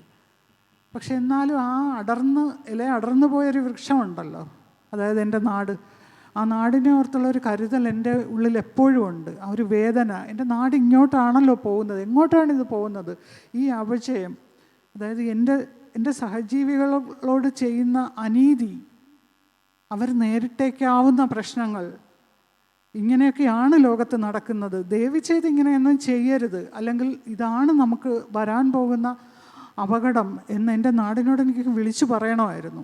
അങ്ങനെയാണ് സിൻ എന്ന നോവൽ ഉണ്ടാകുന്നത്. അതൊരു നോവലിൻ്റെ രൂപത്തിൽ എനിക്ക് എഴുതാൻ കഴിഞ്ഞു എന്നുള്ളതിൽ എനിക്ക് സന്തോഷമുണ്ട്. ഒരുപാട് പേര് അത് വായിച്ച് എന്നോട് അഭിപ്രായം പറഞ്ഞു, ഇഷ്ടപ്പെട്ടു എന്നൊക്കെ പറയുമ്പോൾ എനിക്ക് സന്തോഷമുണ്ട്. എന്ന് വെച്ചാൽ അത്രയും പേര് ഇത് എന്താണ് എന്താണ് ഇതിൻ്റെ ഫ്യൂച്ചർ? ഇങ്ങനെയുള്ള വംശഹത്യകൾ, അതായത് ഒരു ന്യൂനപക്ഷത്തെ അടിച്ചമർത്താനുള്ള ശ്രമത്തിൻ്റെ ഭാഗമായിട്ടാണല്ലോ ഈ വംശഹത്യകൾ ഉണ്ടാകുന്നത്. അല്ലെങ്കിൽ അത് നമ്മുടെ നാട്ടിൽ നടക്കാൻ പോകുന്നു, അല്ലെങ്കിൽ നടന്നുകൊണ്ടിരിക്കുന്നു. അതിലെ സിമിലാരിറ്റി, അതിലെ സാമ്യം, ഇതൊക്കെയാണ് നമ്മളെ കാത്തിരിക്കുന്നത് എന്നെനിക്ക് പറയണമായിരുന്നു. അതായത് ഈ ഫാസിസത്തിൻ്റെ വളർച്ച അല്ലെങ്കിൽ ഫാസിസത്തിൻ്റെ പ്രവർത്തനം അത് എല്ലായിടത്തും ഒരുപോലെ തന്നെയാണ്. നമുക്ക് നമ്മുടെ നാട്ടിലെ പ്രഗ്യാ സിംഗ് ഠാക്കൂറിൻ്റെ കഥ നമുക്കറിയാം. അതുപോലെ ലോകത്തിലെ ഏറ്റവും വികസിത രാജ്യമെന്ന് കരുതാവുന്ന രാജ്യങ്ങളിലൊന്നെന്ന് കരുതാവുന്ന ജർമ്മനിയിലെ ബെനറ്റെ ചേപ്പെ എന്ന ഒരു സ്ത്രീയുടെ കഥ, അവരുടെ കേസ് അപഗ്രഥിച്ചാൽ നമുക്ക് മനസ്സിലാവും ഇത് വളരെ സിമിലറാണ്. അതായത് 2015 ഈ കേസ് സ്റ്റാർട്ട് ചെയ്യുന്നത്. ബെനറ്റെ ചേപ്പെ NSU എന്ന ജർമ്മനിയിലെ ഫാസിസ്റ്റ് പാർട്ടിയുടെ നേതാക്കളിൽ ഒരാളാണ്. അവർക്കെതിരെ ഒരുപാട് കേസുകളുണ്ട്. അവർ കുടിയേറ്റക്കാർ, അഭയാർത്ഥികൾക്കെതിരെ ബോംബാക്രമണം, വെടിവയ്പ്പ്, അവരുടെ അടുത്തുനിന്ന് മോഷണം. ഒന്ന് ആലോചിച്ച് നോക്കൂ, ഒന്നുമില്ലാതെ ഓടി വന്ന മനുഷ്യരാണ്. അവരിൽ നിന്ന് കവർച്ച നടത്തുക എന്ന് പറഞ്ഞാൽ അത് എന്തൊരു മാനസികാവസ്ഥയാണ്. അങ്ങനെ ഒരുപാട് കേസുകൾ അവർക്കെതിരെ ഉണ്ടായി. പക്ഷേ ആ കേസിനെ ജർമ്മൻ ജുഡീഷ്യറി എങ്ങനെയാണ് കൈകാര്യം ചെയ്തത് എന്ന് കാണുമ്പോൾ നമുക്ക് നമ്മുടെ നാട്ടിലെ പല കേസുകൾ ഓർമ്മ വരും. സാക്ഷികൾ അപ്രത്യക്ഷരാകുക, ജുഡീഷ്യറിയുടെ തീരുമാനങ്ങളിലുള്ള പക്ഷപാതിത്വം, കേസുകൾ വലിച്ചു നീട്ടിക്കൊണ്ടുപോവുക, അങ്ങനെ പല പ്രശ്നങ്ങളും ഉണ്ടായി. അതായത് അവിടുത്തെ ഫാസിസ്റ്റ് പാർട്ടിയാണ് NSU. അതുപോലെ തന്നെ ഗ്രീസിലെ ഗോൾഡൻ ഡോൺ എന്ന് പറയുന്നത് നമ്മുടെ നാട്ടിലെ ഹിന്ദുത്വ പാർട്ടി BJPക്ക് സമാനമായ ഒരു പാർട്ടിയാണ്.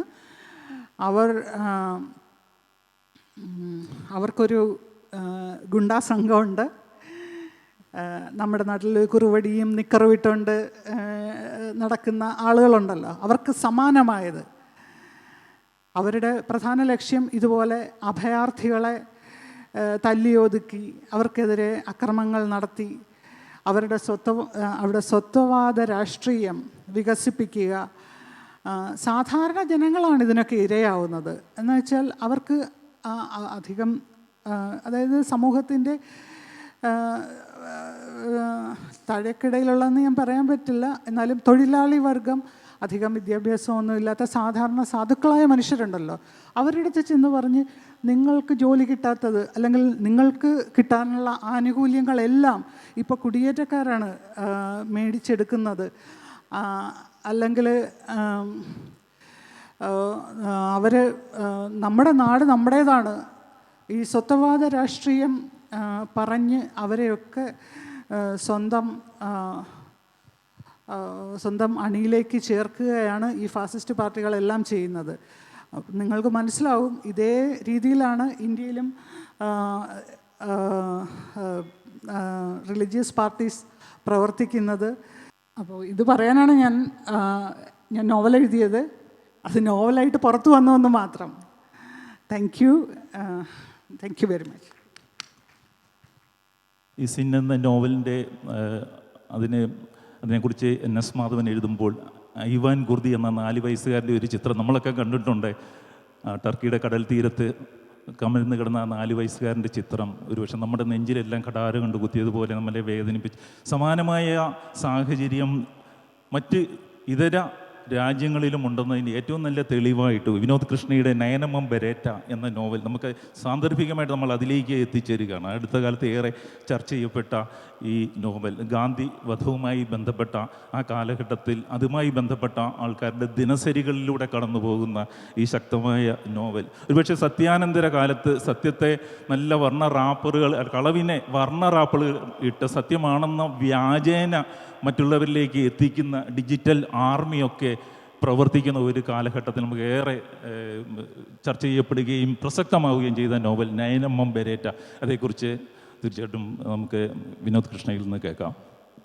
എല്ലാവർക്കും നമസ്കാരം. വലിയ സന്തോഷമുണ്ട്. കാരണം ഇവിടെ പലരും അവർ എന്തുകൊണ്ട് തങ്ങളുടെ കൃതികൾ എഴുതാനിടയായി, അല്ല എന്താണ് അതിൻ്റെ പിന്നിൽ ഉണ്ടായ ചേതവികാരം എന്നൊക്കെ സംസാരിച്ചു. പലർക്കും പലതാണ്. ഒരാൾ എന്തിനെഴുതണം എന്നുള്ളത് പല കാരണങ്ങളാണ്. ഒരാളുടെ കാരണമായിരിക്കില്ല മറ്റൊരാളുടെ ഒരു കാരണം. ഇപ്പോൾ എന്നെ സംബന്ധിച്ച് എഴുത്ത് എന്ന് പറയുന്നത് ഭാവിയെ നിർമ്മിക്കാനുള്ളൊരു പദ്ധതിയായിട്ടാണ് ഞാൻ അതിനെ കാണുന്നത്. ഇവിടെ സന്തോഷമായിട്ടും പറഞ്ഞു, ജ്ഞാനത്തിൻ്റെ വികാസമാണ് നോവലായിട്ട് പരിണമിക്കുന്നതെന്ന്. പക്ഷെ എൻ്റെ കേസിൽ അതങ്ങനെയല്ല. കാരണം ഞാനൊരു ജ്ഞാനിയല്ല. ജ്ഞാനം കൊണ്ട് വലിയ വർക്ക് ഓഫ് ആർട്ട് ഉണ്ടാക്കുന്ന ആളുകൾ ഉണ്ടാവാം, പക്ഷേ ഞാൻ അത്തരത്തിൽപ്പെട്ട ഒരാളല്ല. കാരണം നമുക്ക് ജ്ഞാനം കൊണ്ട് ഒരു മനുഷ്യന് വേറൊരു സഹജീവിയെ സ്നേഹിക്കാനായിട്ട് പറ്റില്ല. ആ ഒരു സഹജീവിയെ നമ്മൾ സ്നേഹിക്കുന്നത്, അവൻ്റെ സങ്കടങ്ങൾ നമ്മുടെ സങ്കടങ്ങളായി മാറുന്നത് നമ്മുടെ ഉള്ളിലുള്ള ഒരു മനുഷ്യത്വം പ്രവർത്തിക്കുമ്പോഴാണ് എന്നാണ് ഞാൻ കരുതുന്നത്. അതുകൊണ്ട് ഞാൻ മനുഷ്യത്വത്തിൽ വിശ്വസിച്ചുകൊണ്ടാണ് കൃതികൾ ഉണ്ടാക്കുന്നത്. ഇപ്പോൾ ഞാൻ വളർന്ന ഒരു ചുറ്റുപാടുകൾ ഒരാളെ രൂപപ്പെടുത്തുമെന്ന് പൊതുവെ എല്ലാവരും പറയാറുണ്ട്. പക്ഷെ ഞാൻ എൻ്റെ കുട്ടിക്കാലം പല ഇടങ്ങളിലായതുകൊണ്ട് എൻ്റെ ഓർമ്മയിൽ എനിക്ക് സൂക്ഷിച്ചു വെക്കാൻ ഒരു മരം പോലും ഇല്ലാത്തൊരാളാണ്. അതുകൊണ്ട് ഞാൻ എല്ലായിടത്തും താമസിച്ച സമയത്ത് എന്നെ സ്പർശിച്ചത്, അല്ലെ എൻ്റെ ജീവിതത്തെ പ്രശ്നങ്ങൾ ഉണ്ടാക്കിയത് അധികാരമായതുകൊണ്ട്, എല്ലായിടത്തും അധികാരം പ്രവർത്തിക്കുന്നത് ഒരേപോലെ ആയതുകൊണ്ട് ഞാൻ അധികാരത്തെക്കുറിച്ച് എഴുതുന്നു. അങ്ങനെയുള്ളൊരു ചിന്തയിൽ നിന്നാണ് ഈ സാഹിത്യം ഭാവിയെ നിർമ്മിക്കാനുള്ള പദ്ധതിയാണ് എന്നുള്ളൊരു ബോധ്യം എന്നിൽ ഉണ്ടാവുകയും ഈ നയനമ്മം ബെരേറ്റ പോലുള്ളൊരു ആഖ്യാനത്തിലേക്ക് അത്തരത്തിലുള്ളൊരു നറേറ്റീവ് ഉണ്ടാക്കാനുള്ളൊരു ചെറിയ ശ്രമം നടത്തുകയും ചെയ്തു. പല തരത്തിൽ അധികാരം നമ്മുടെ ജീവിതത്തിൽ ഇടപെടുന്നുണ്ട്. ഇപ്പോൾ എല്ലാ രാഷ്ട്രീയ തീരുമാനങ്ങളുമാണ് ഒരു മനുഷ്യനെ ഇല്ലാതാക്കുന്നതെന്ന് നമുക്കറിയാം. ഇപ്പോൾ പെട്രോളിൻ്റെ വിലയായാലും ശരി, പള്ളി പൊളിച്ച് അമ്പലം പണിയുന്നതായാലും ശരി, ഒരു രാഷ്ട്രീയ തീരുമാനമാണ് സത്യത്തിൽ ഒരു ജനതയെ, ഒരു മനുഷ്യാവസ്ഥയെ, ഒരു കുടുംബത്തെ ഒക്കെ ഇല്ലാതാക്കുന്നത് എന്നുള്ളൊരു ബോധ്യം എന്നിലുള്ളത് കൊണ്ട് ഞാനെപ്പോഴും അധികാരത്തെക്കുറിച്ച് എഴുതാനും സംസാരിക്കാനും അതൊരു സമരം പോലെ കൊണ്ടു നടക്കാനും ഞാൻ ആഗ്രഹിക്കുന്നു. അതുകൊണ്ടാണ് നയനം ബെരേറ്റ പോലുള്ളൊരു ആഖ്യാനം ഉണ്ടായത്. അപ്പം നമുക്കറിയാം, ഈ ജനുവരി 30 ആരാണോ ഗാന്ധിയെ കൊന്നത് അതേ പ്രത്യയശാസ്ത്രം ഹൃദയത്തിലേറ്റി നടക്കുന്ന ആളുകൾ ജനുവരി 30 അദ്ദേഹത്തിൻ്റെ തന്നെ ശവകുടീരത്തിൽ പുഷ്പാർച്ചന അർപ്പിക്കുമ്പോൾ അതൊരു പ്രശ്നമല്ലാതെ നമുക്ക് തോന്നുന്നുണ്ടെങ്കിൽ നമ്മുടെ യുക്തിയെ ഈ അധികാരം, ഈ ഒരു ഫാസിസം എങ്ങനെയാണ് നമ്മളിൽ ഇടപെട്ടത്, നമ്മുടെ ചിന്താ പദ്ധതി അത് എങ്ങനെയാണ് മാറ്റി തീർത്തത് എന്ന് ആലോചിക്കുമ്പോൾ നമുക്ക് ചില കാര്യങ്ങളോട് യുക്തി കുറച്ചെങ്കിലും ഉള്ളിലുള്ള ജ്ഞാനമില്ലാത്ത എന്നാൽ മനുഷ്യത്വത്തെക്കുറിച്ച് മാത്രം ആദ്യം കൊള്ളുന്ന ആളുകൾക്ക് ഇടപെടേണ്ടി വരും. അങ്ങനെ ഇടപെടുന്ന സാഹിത്യം ഉണ്ടാക്കാനാണ് ഞാൻ എപ്പോഴും ശ്രമിക്കുന്നത്. ഇപ്പോൾ ആസ്തൂറിയാസ് പോലുള്ള ആളുകൾ എഴുതിയിട്ടുള്ള ദ പ്രസിഡൻറ്റ് പോലുള്ള കൃതികൾ നമുക്കറിയാം. 13 വർഷത്തോളം അത് 1957 എഴുതിയ സമയത്ത് 13 വർഷത്തോളം അത് കോൾഡ് സ്റ്റോറേജിൽ വെച്ചതായിരുന്നു. അന്നത്തെ പ്രസിഡന്റിനെതിരെ സംസാരിക്കുന്ന ഒരു കൃതി എന്നുള്ള നിലയ്ക്ക് അത് പ്രസിദ്ധീകരിക്കാൻ ആളുണ്ടാവാതിരിക്കുകയും പിന്നീട് പ്രതിപക്ഷം അധികാരത്തിൽ വരികയും വീണ്ടും പ്രതിപക്ഷത്തിലുള്ള ആളുകൾ പ്രസിഡന്റ് ആകുമ്പോൾ അപ്പോഴും അത് പ്രസിഡന്റിനെതിരെ സംസാരിക്കുന്ന ഒരു കൃതിയായിട്ട് അത് നിലനിൽക്കുകയും ചെയ്യാം. ഇന്ന് നമ്മുടെ ഇന്ത്യയിലെ രാഷ്ട്രീയ കാലാവസ്ഥയിൽ ഈ അസ്തൂറിയാസിൻ്റെ ദ പ്രസിഡന്റ് പോലുള്ള കൃതി ദ പ്രൈം മിനിസ്റ്റർ എന്ന പേരിൽ അടിച്ചടിച്ചിറക്കുകയാണെങ്കിൽ അത് ഇന്നത്തെ ഭരണകൂട ഭീകരതയ്ക്കെതിരെ സംസാരിക്കുന്ന ഒരു കൃതിയായിട്ട് അതിനെ വായിക്കാനായിട്ട് പറ്റുമെന്നുള്ളത് ആണ് ഈ രാഷ്ട്രീയം എഴുത്തിൻ്റെ ഒരു വലിയ ലോങ് റണ്ണിൽ അത് ഉണ്ടാക്കുന്ന ഇമ്പാക്റ്റ് ഇത്തരത്തിലാണ് എന്ന് ആണ് എനിക്ക് ബോധ്യം വന്നിട്ടുള്ളത്. അതുകൊണ്ട് രാഷ്ട്രീയം സംസാരിക്കുന്നത് ഒരു മോശം കാര്യമാണ്, രാഷ്ട്രീയം എഴുതുന്ന ഒരു മോശം കാര്യമാണ്. രാഷ്ട്രീയം നമുക്കറിയാം, നമ്മുടെ ചായക്കടകളിലൊക്കെ തന്നെ രാഷ്ട്രീയം സംസാരിക്കരുത് എന്നുള്ള ബോർഡാണ്. എന്ത് അശ്ലീലമാണ് ഇന്നത്തെ കാലത്ത് നമ്മളത് വായിക്കുമ്പോഴെന്ന് നാം ഓർക്കണം. നിരന്തരം നാം പല്ല് തേക്കുന്നത് പോലെ നാം രാഷ്ട്രീയം സംസാരിക്കേണ്ട ഒരു കാലഘട്ടം കൂടിയാണ് ഇത് എന്നുള്ളൊരു ബോധ്യത്തിൽ നിന്നാണ് നയനം ബെരേറ്റയിലേക്ക് ഞാൻ വരുന്നത്. ഈ നയനം ബെരേറ്റ എന്ന് പറയുന്ന തോക്ക് തേടിപ്പോയ സമയത്ത് ഇത് മ്യൂസിയത്തിൽ അന്ന് അവിടുത്തെ രക്തസാക്ഷി ഗാലറിയിൽ ഈ തോക്ക് നേരത്തെ 1997 വരെ അത് അവിടെ ഉണ്ടായിരുന്നു, പിന്നീട് അതവിടെ ഇല്ല. അപ്പോൾ അത് തോക്ക് ഒരു പ്രതിലോമകരമായ ഒരു രാഷ്ട്രീയം ആളുകളിൽ ഉണ്ടാക്കുന്നു എന്നുള്ള ഒരു വ്യാജേന ആ തോക്ക് എടുത്ത് ഒരു ലോക്കറിൽ വെക്കുകയാണ്. സത്യത്തിൽ പറഞ്ഞാൽ അത് ഒരു ദേശീയ സ്വത്തായി പ്രഖ്യാപിക്കേണ്ട ഒരു ഇതാണ്. കാരണം നമ്മുടെ രാഷ്ട്രപിതാവിനെ കൊന്ന തോക്ക് എന്ന് പറയുന്നത് നമ്മുടെ ഒരു ദേശീയ സ്വത്തായിട്ട്, അതൊരു വലിയ ചരിത്രമായിട്ട്, സാമൂഹ്യമായ ഓർമ്മയായിട്ട് തലമുറകളിൽ നിന്ന് തലമുറകളിലേക്ക് കൈമാറേണ്ട ഒരു സംഗതിയാണ്. പക്ഷേ അത് ഒരു ഇരുട്ടറയിൽ കൊണ്ടുവച്ചിരിക്കുകയാണ്. ഇപ്പം അതുമാത്രമല്ല, ഈ പുതിയ ഭരണകൂടം ഗാന്ധിയെ കൊന്ന പ്രത്യയശാസ്ത്രത്തിൽ വിശ്വസിക്കുന്ന അതേ ആളുകൾ ഈ 9 വർഷക്കാലം അധികാരത്തിൽ തുടരുമ്പോൾ അവർ ചെന്നൈയിൽ ഈ 9mm ബെരറ്റ എന്ന് പറയുന്ന തോക്ക് നിർമ്മിക്കാനുള്ള ഒരു ഫാക്ടറി ഈ അനുമതി കൊടുക്കുകയാണ് ഉണ്ടായത്. കല്യാണി ഗ്രൂപ്പ് എന്ന് പറയുന്ന ഒരു ഗ്രൂപ്പാണ് ഈ ആയുധം നിർമ്മിക്കുന്നത്, 9mm ബെരറ്റ. അപ്പോൾ ഇത്തരത്തിലുള്ള കാര്യങ്ങൾ സമൂഹത്തിൽ നടക്കുമ്പോൾ ഒരു വൈയക്തിക വികാരങ്ങളിൽ അഭിരമിച്ചുകൊണ്ട് ഒരു കൃതിയെ, ഒരു വലിയ നെറേറ്റീവിനെ സൃഷ്ടിക്കാനായിട്ട് എന്നെപ്പോലുള്ള ഒരു ചെറിയ രാഷ്ട്രീയ ജീവിക്ക് സാധ്യമല്ല എന്നുള്ളത് കൊണ്ടാണ് ഞാൻ ഇത്തരത്തിലുള്ള രാഷ്ട്രീയം, പ്രതിലോമകരമായ ഒരു രാഷ്ട്രീയം സംസാരിക്കാൻ എൻ്റെ കൃതികളിലൂടെ ഞാൻ ശ്രമിക്കുന്നത്. ഇതിനൊരു വർക്ക് ഓഫ് ആർട്ട് ചെയ്യുന്ന ഒരാൾക്ക്, ഒരു ചിത്രകാരന്, ഒരു പാട്ടുകാരന്, ഇന്നലെ ടി.എം. കൃഷ്ണയുടെ സംഗീത കച്ചേരി നമ്മൾ ഇന്നലെ ഇവിടെ കേട്ടു. അദ്ദേഹം എത്രമാത്രമാണ് ഈ സംഘർഷഭരിതമായ ചുറ്റുപാടുകളിലോട് തൻ്റെ കലയിലൂടെ ഇടപെടുന്നത് എന്നുള്ളത് മനസ്സിലാക്കുമ്പോൾ അത്തരത്തിലുള്ള ഒരു ഇടപെടൽ നമുക്ക് പരിചയമുള്ള, നമുക്ക് സാധ്യമാക്കാൻ പറ്റുമെന്ന് ബോധ്യമുള്ള ഒരു മീഡിയത്തിലൂടെ നാം അത് ചെയ്യാൻ മുതിരുന്നു എന്നുള്ളത് ആഹ്ലാദകരമായൊരു സംഗതിയാണ്. അതൊരു വലിയൊരു രാഷ്ട്രീയ പ്രവർത്തനമാണ്. സ്വയം സമരമാകുന്ന മനുഷ്യർക്ക് മാത്രം സാധ്യമാകുന്ന ഒരു കാര്യമാണ് എന്ന് തന്നെയാണ് ഞാൻ കരുതുന്നത്. അതുകൊണ്ട് ഇത്തരത്തിലുള്ള ആഖ്യാനങ്ങൾ, അതിൻ്റെ സൗന്ദര്യശാസ്ത്രത്തിനപ്പുറത്തേക്ക് അത്തരത്തിലുള്ള ഒരു നെറേറ്റീവ് ഉണ്ടാക്കാനുള്ള ബോധപൂർവമായ ശ്രമം, പ്രൊപ്പഗാൻഡ അല്ലാത്ത രീതിയിൽ അത് ഉണ്ടാക്കാനുള്ള ഒരു ശ്രമം ഒരു എഴുത്തുകാരൻ എന്ന നിലയിൽ എൻ്റെ ഉത്തരവാദിത്തമാണ് എന്ന് കൂടിയാണ് ഞാൻ വിചാരിക്കുന്നത്. Thank you.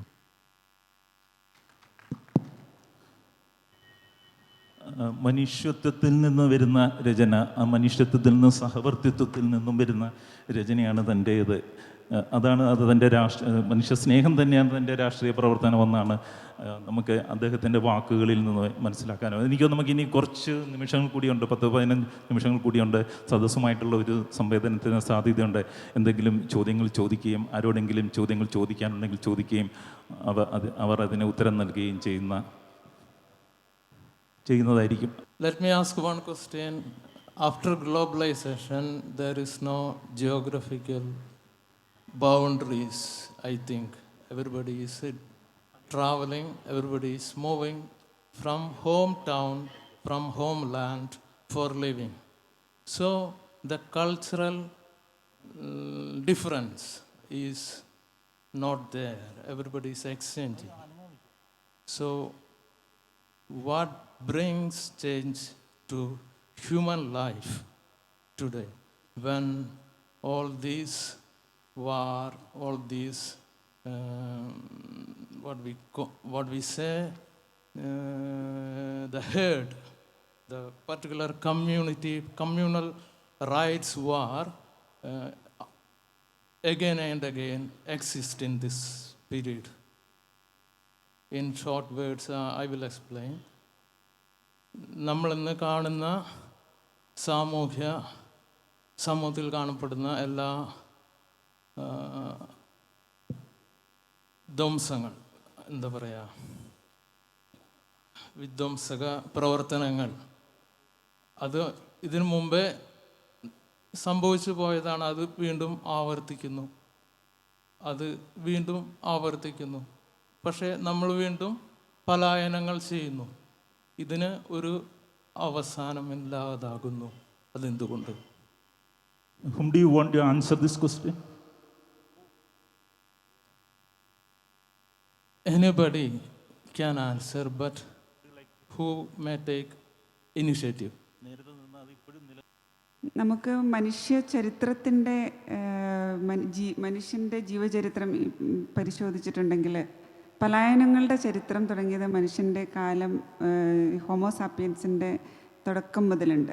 നമുക്കറിയാം, പരസ്പരം സ്വന്തം ജീവൻ നിലനിർത്തുന്നതിന് വേണ്ടി വേട്ടയാടൽ നടത്തി ജീവിച്ചു വന്ന ഒരു മനുഷ്യൻ പിന്നീട് അവരൊരു സ്ഥലത്ത് കൃഷി ചെയ്ത് ജീവിക്കാൻ തുടങ്ങിയപ്പോൾ അവിടെ സ്ഥലം വെട്ടിപ്പിടിക്കലിൻ്റെ ഒരു അവസ്ഥയിലേക്ക് പോയി. അങ്ങനെ വളർന്നു വന്ന ഒരു ഹിംസയുടെ ഒരു ഒരു ഘടകം നമ്മുടെ ഹോമോസാപ്പിയൻസിൻ്റെ ജീനിൽ ഉണ്ട് എന്ന് എനിക്ക് തോന്നുന്നു. ഇന്ന് ലോകത്ത് നടക്കുന്ന ഈ വിദ്വേഷങ്ങളും അല്ലെങ്കിൽ യുദ്ധങ്ങളും എല്ലാം അതിൻ്റെ എല്ലാം കാതലായ കാര്യം മനുഷ്യത്വമില്ലായ്മ. നേരത്തെ വിനോദ് പറഞ്ഞു വെച്ച പോലെ മനുഷ്യൻ പരസ്പരം മനസ്സിലാക്കാൻ സാധിക്കാത്തതിൻ്റെ ഒരു ബാക്കി പത്രമാണ്. അതിന് തീർച്ചയായിട്ടും നമ്മുടെ സാമൂഹ്യ സംവിധാനങ്ങൾ, മതവും രാഷ്ട്രീയവും അടക്കമുള്ള സാമൂഹ്യ സംവിധാനങ്ങൾ അതിൽ പ്രധാന പങ്ക് വഹിക്കുന്നുണ്ട് എന്നാണ് എനിക്ക് മനസ്സിലാവുന്നത്. ഇന്ന് ആഗോള മനുഷ്യനായിട്ട് നമ്മൾ മാറുമ്പോഴും ഓരോ ചെറിയ കള്ളികളിലേക്ക് നമ്മൾ ഒതുക്കപ്പെടുന്നു. മതത്തിൻ്റെ പേരിൽ, രാഷ്ട്രീയത്തിൻ്റെ പേരിൽ, പ്രാദേശികതയുടെ പേരിൽ, ഭാഷയുടെ പേരിൽ, എന്തിന് ചില സിദ്ധാന്തങ്ങളുടെ പേരിലെല്ലാം നമ്മൾ ഒരു വേലി കെട്ടി അതിൻ്റെ ഉള്ളിൽ താമസിക്കുന്ന മനുഷ്യരായി നമ്മൾ ചുരുങ്ങിപ്പോവുകയാണ്. അപ്പോൾ അതിൻ്റെ എല്ലാം പേരിൽ നമ്മൾ പരസ്പരം പോരടിക്കാനുള്ള ഒരു മാനസികാവസ്ഥയിലേക്ക് മനുഷ്യൻ കടന്നു വരുന്നു. ഒരാൾക്ക് മറ്റൊരാളെ മനസ്സിലാക്കാൻ സാധിക്കാതെ വരുന്നു. ഇപ്പോൾ ഞാൻ കൈകാര്യം ചെയ്ത ഇസ്രായേൽ പാലസ്തീന വിഷയം പറഞ്ഞാൽ, അബ്രഹാം പിതാവ് എത്രയോ സഹസ്രാബ്ദങ്ങൾക്ക് മുമ്പ് കാനാൻ ദേശത്തേക്ക് വന്നത് അവിടുത്തെ ആളുകളെ അവിടെ നാട്ടിയോടിച്ചുകൊണ്ടാണ്. മനുഷ്യൻ്റെ അധിനിവേശത്തിൻ്റെ കഥ അവിടെയും ഈ ബൈബിൾ ചരിത്രം പരിശോധിച്ചാൽ അവിടെ ആരംഭിക്കുന്നുണ്ട്. അതുപോലെ ഈ അധിനിവേശം അല്ലെങ്കിൽ ബലമില്ലാത്തവരെ കീഴടക്കാനുള്ളൊരു ടെൻഡൻസി എനിക്ക് തോന്നുന്നു മനുഷ്യ സഹജമാണ്.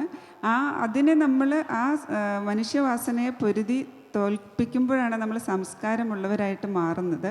ആ സാംസ്കാരിക ചിത്തതയിലേക്ക് നമുക്ക് വളർന്നു വരാനുള്ള മനുഷ്യൻ്റെ എന്താ പറയുക, ദൗർബല്യം അല്ലെങ്കിൽ പരിമിതിയാണ് അല്ലെങ്കിൽ ഇന്നത്തെ യുദ്ധങ്ങളിലേക്ക് വരെ എത്തിച്ചേരുന്നത്, അല്ലെങ്കിൽ സ്നേഹത്തിൻ്റെ അഭാവമാണ്. അതുപോലെ തന്നെ അധികാരത്തിൻ്റെ കളിയാണ് ഇവിടെയെല്ലാം നടത്തുന്നത്. നേരത്തെ വിനോദും ഹരിതിയൊക്കെ പറഞ്ഞതുപോലെ അധികാരമുള്ളവനും ശക്തിയുള്ളവനും അധികാരം ഇല്ലാത്തവൻ്റെ അല്ലെങ്കിൽ ശക്തി കുറഞ്ഞവൻ്റെ മേൽ ആധിപത്യം നടത്താൻ ശ്രമിക്കുമ്പോൾ ഈ അധിനിവേശങ്ങൾ തുടരുന്നു. അധിനിവേശങ്ങളാണ് ഒടുവിൽ യുദ്ധങ്ങളായിട്ട് മാറുന്നത് എന്നാണ് എനിക്ക് തോന്നുന്നത്.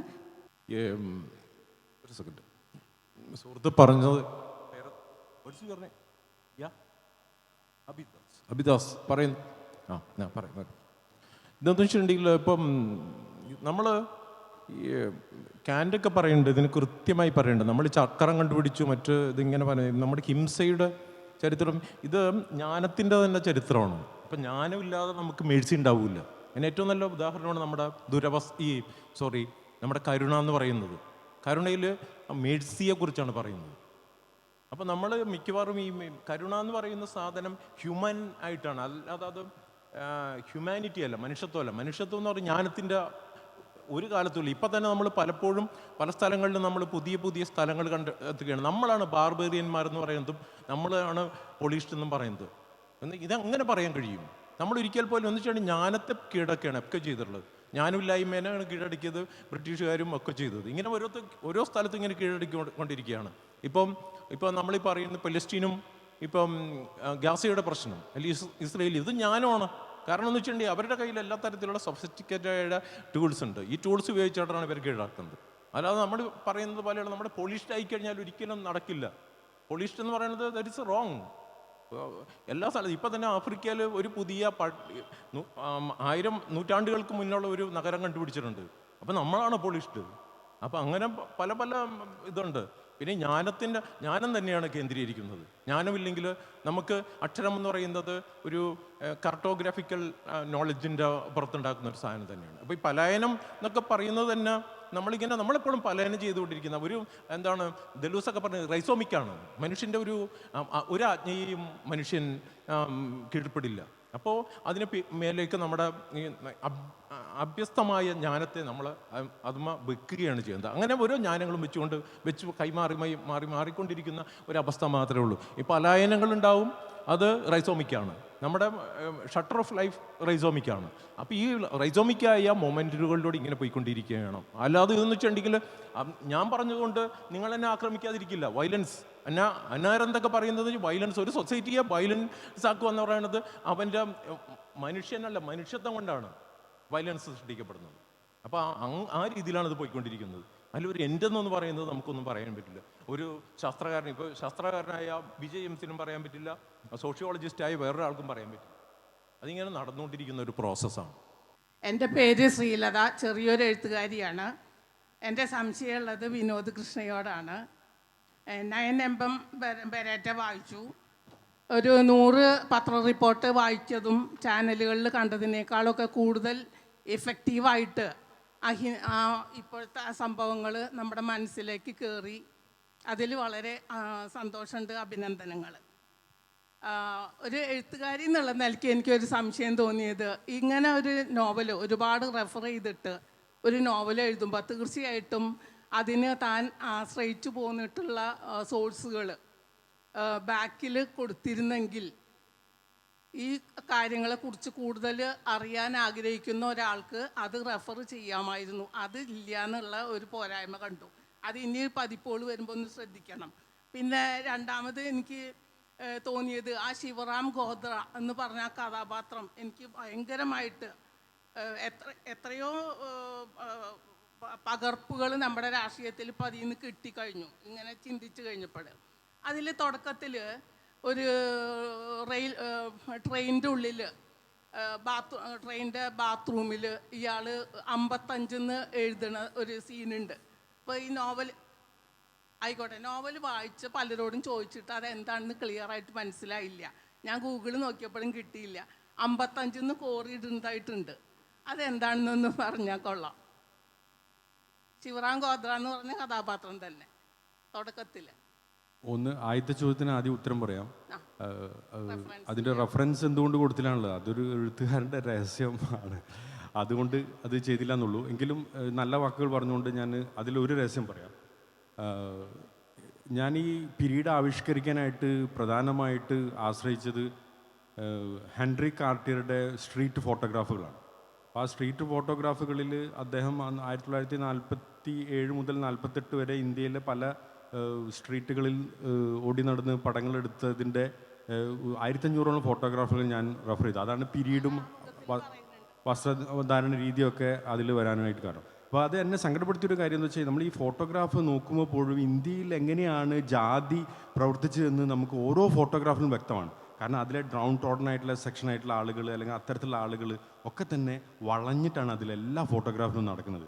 നിവർന്ന് നടക്കാൻ കരുത്തില്ലാത്ത ഒരു ജനതയെക്കുറിച്ച് എഴുതുമ്പോൾ അത്തരത്തിലുള്ളൊരു ഫോട്ടോഗ്രാഫ് ഈ പീരീഡ് ആവിഷ്കരിക്കാൻ എനിക്ക് കുറച്ചുകൂടി ഒരു വലിയ സാധ്യത തന്നിട്ടുണ്ട്. പിന്നെ ശിവറാം ഗോത്ര 55 എന്ന് എഴുതുന്നത് എനിക്ക് തോന്നുന്നു ഞാൻ എഴുതിയത് ഒരു റോമില താപ്പറിനെ പോലെ അവരെഴുതുന്ന പുസ്തകങ്ങളുടെ ഒരു ആക്യുറസി നിങ്ങൾ എന്തായാലും ഒരു ഹിസ്റ്റോറിക്കൽ ഫിക്ഷനിൽ നിങ്ങൾ തരാൻ ശ്രമിക്കരുത്. 55 എന്നുള്ളത് പാകിസ്ഥാന് ഇന്ത്യ കൊടുക്കാൻ ബാധ്യതപ്പെട്ട ഒരു തുകയായിരുന്നു, 55 ലക്ഷം. അതിൻ്റെ അദ്ദേഹത്തിൻ്റെ ഉള്ളിൽ ആ ഒരു കാരണം കൊണ്ട് കൂടിയാണ് അന്ന് സ്പീഡപ്പായത്. അദ്ദേഹത്തെ കൊല്ലാനുള്ള അവരുടെ ശ്രമങ്ങൾ കുറച്ചുകൂടി സ്പീഡപ്പായത് അതുകൊണ്ടാണ്. അപ്പോൾ അതുകൊണ്ട് അദ്ദേഹം അതിൽ എഴുതിയെന്ന് മാത്രം. സമയമുണ്ടോ സാർ? നമുക്ക് സമയത്തിൻ്റെ പരിമിതിയുണ്ട്. അതുകൊണ്ട് ഒരു ചോദ്യത്തിന് സമയമുണ്ടോ? അല്ല, ഒരു ചോദ്യം കൂടി ചോദിക്കാൻ സമയം പെട്ടെന്ന് ചോദിച്ചോളൂ. എൻ്റെ ചോദ്യം ഹരിത സാവിത്രിയോടാണ്. കാരണം സിൻ എന്ന നോവലും സഞ്ചാര സാഹിത്യത്തിൻ്റെ മുറിവേറ്റവരുടെ പാതകളുമൊക്കെ മനോഹരമായ ഭാഷയിൽ എഴുതിയ ആ സാഹിത്യകാരി തീർച്ചയായിട്ടും തൻ്റെ രാഷ്ട്രീയവും സാമൂഹികമായ നിലപാടുകൾ കൂടി കൃത്യമായി വ്യക്തമാക്കുന്നുണ്ട്. അത്തരം ഒരു വ്യക്തമാക്കലാണ് ഇവിടെ വിനോദ് കൃഷ്ണയും നടത്തിയത്.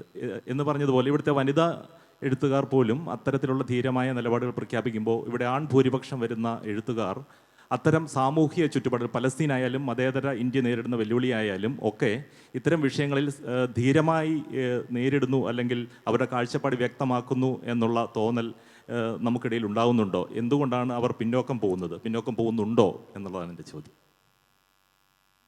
സമയമുണ്ടോ? ഇതിന് നമുക്ക് ദീർഘമായ ഒരു സംഭാഷണത്തിന് സമയമുണ്ടോ എന്ന് എനിക്ക് തോന്നുന്നില്ല. കാരണം നമുക്ക് വൈൻഡപ്പ് ചെയ്യാനായിട്ട് 2 മിനിറ്റ് കൂടെ ഉള്ളൂ.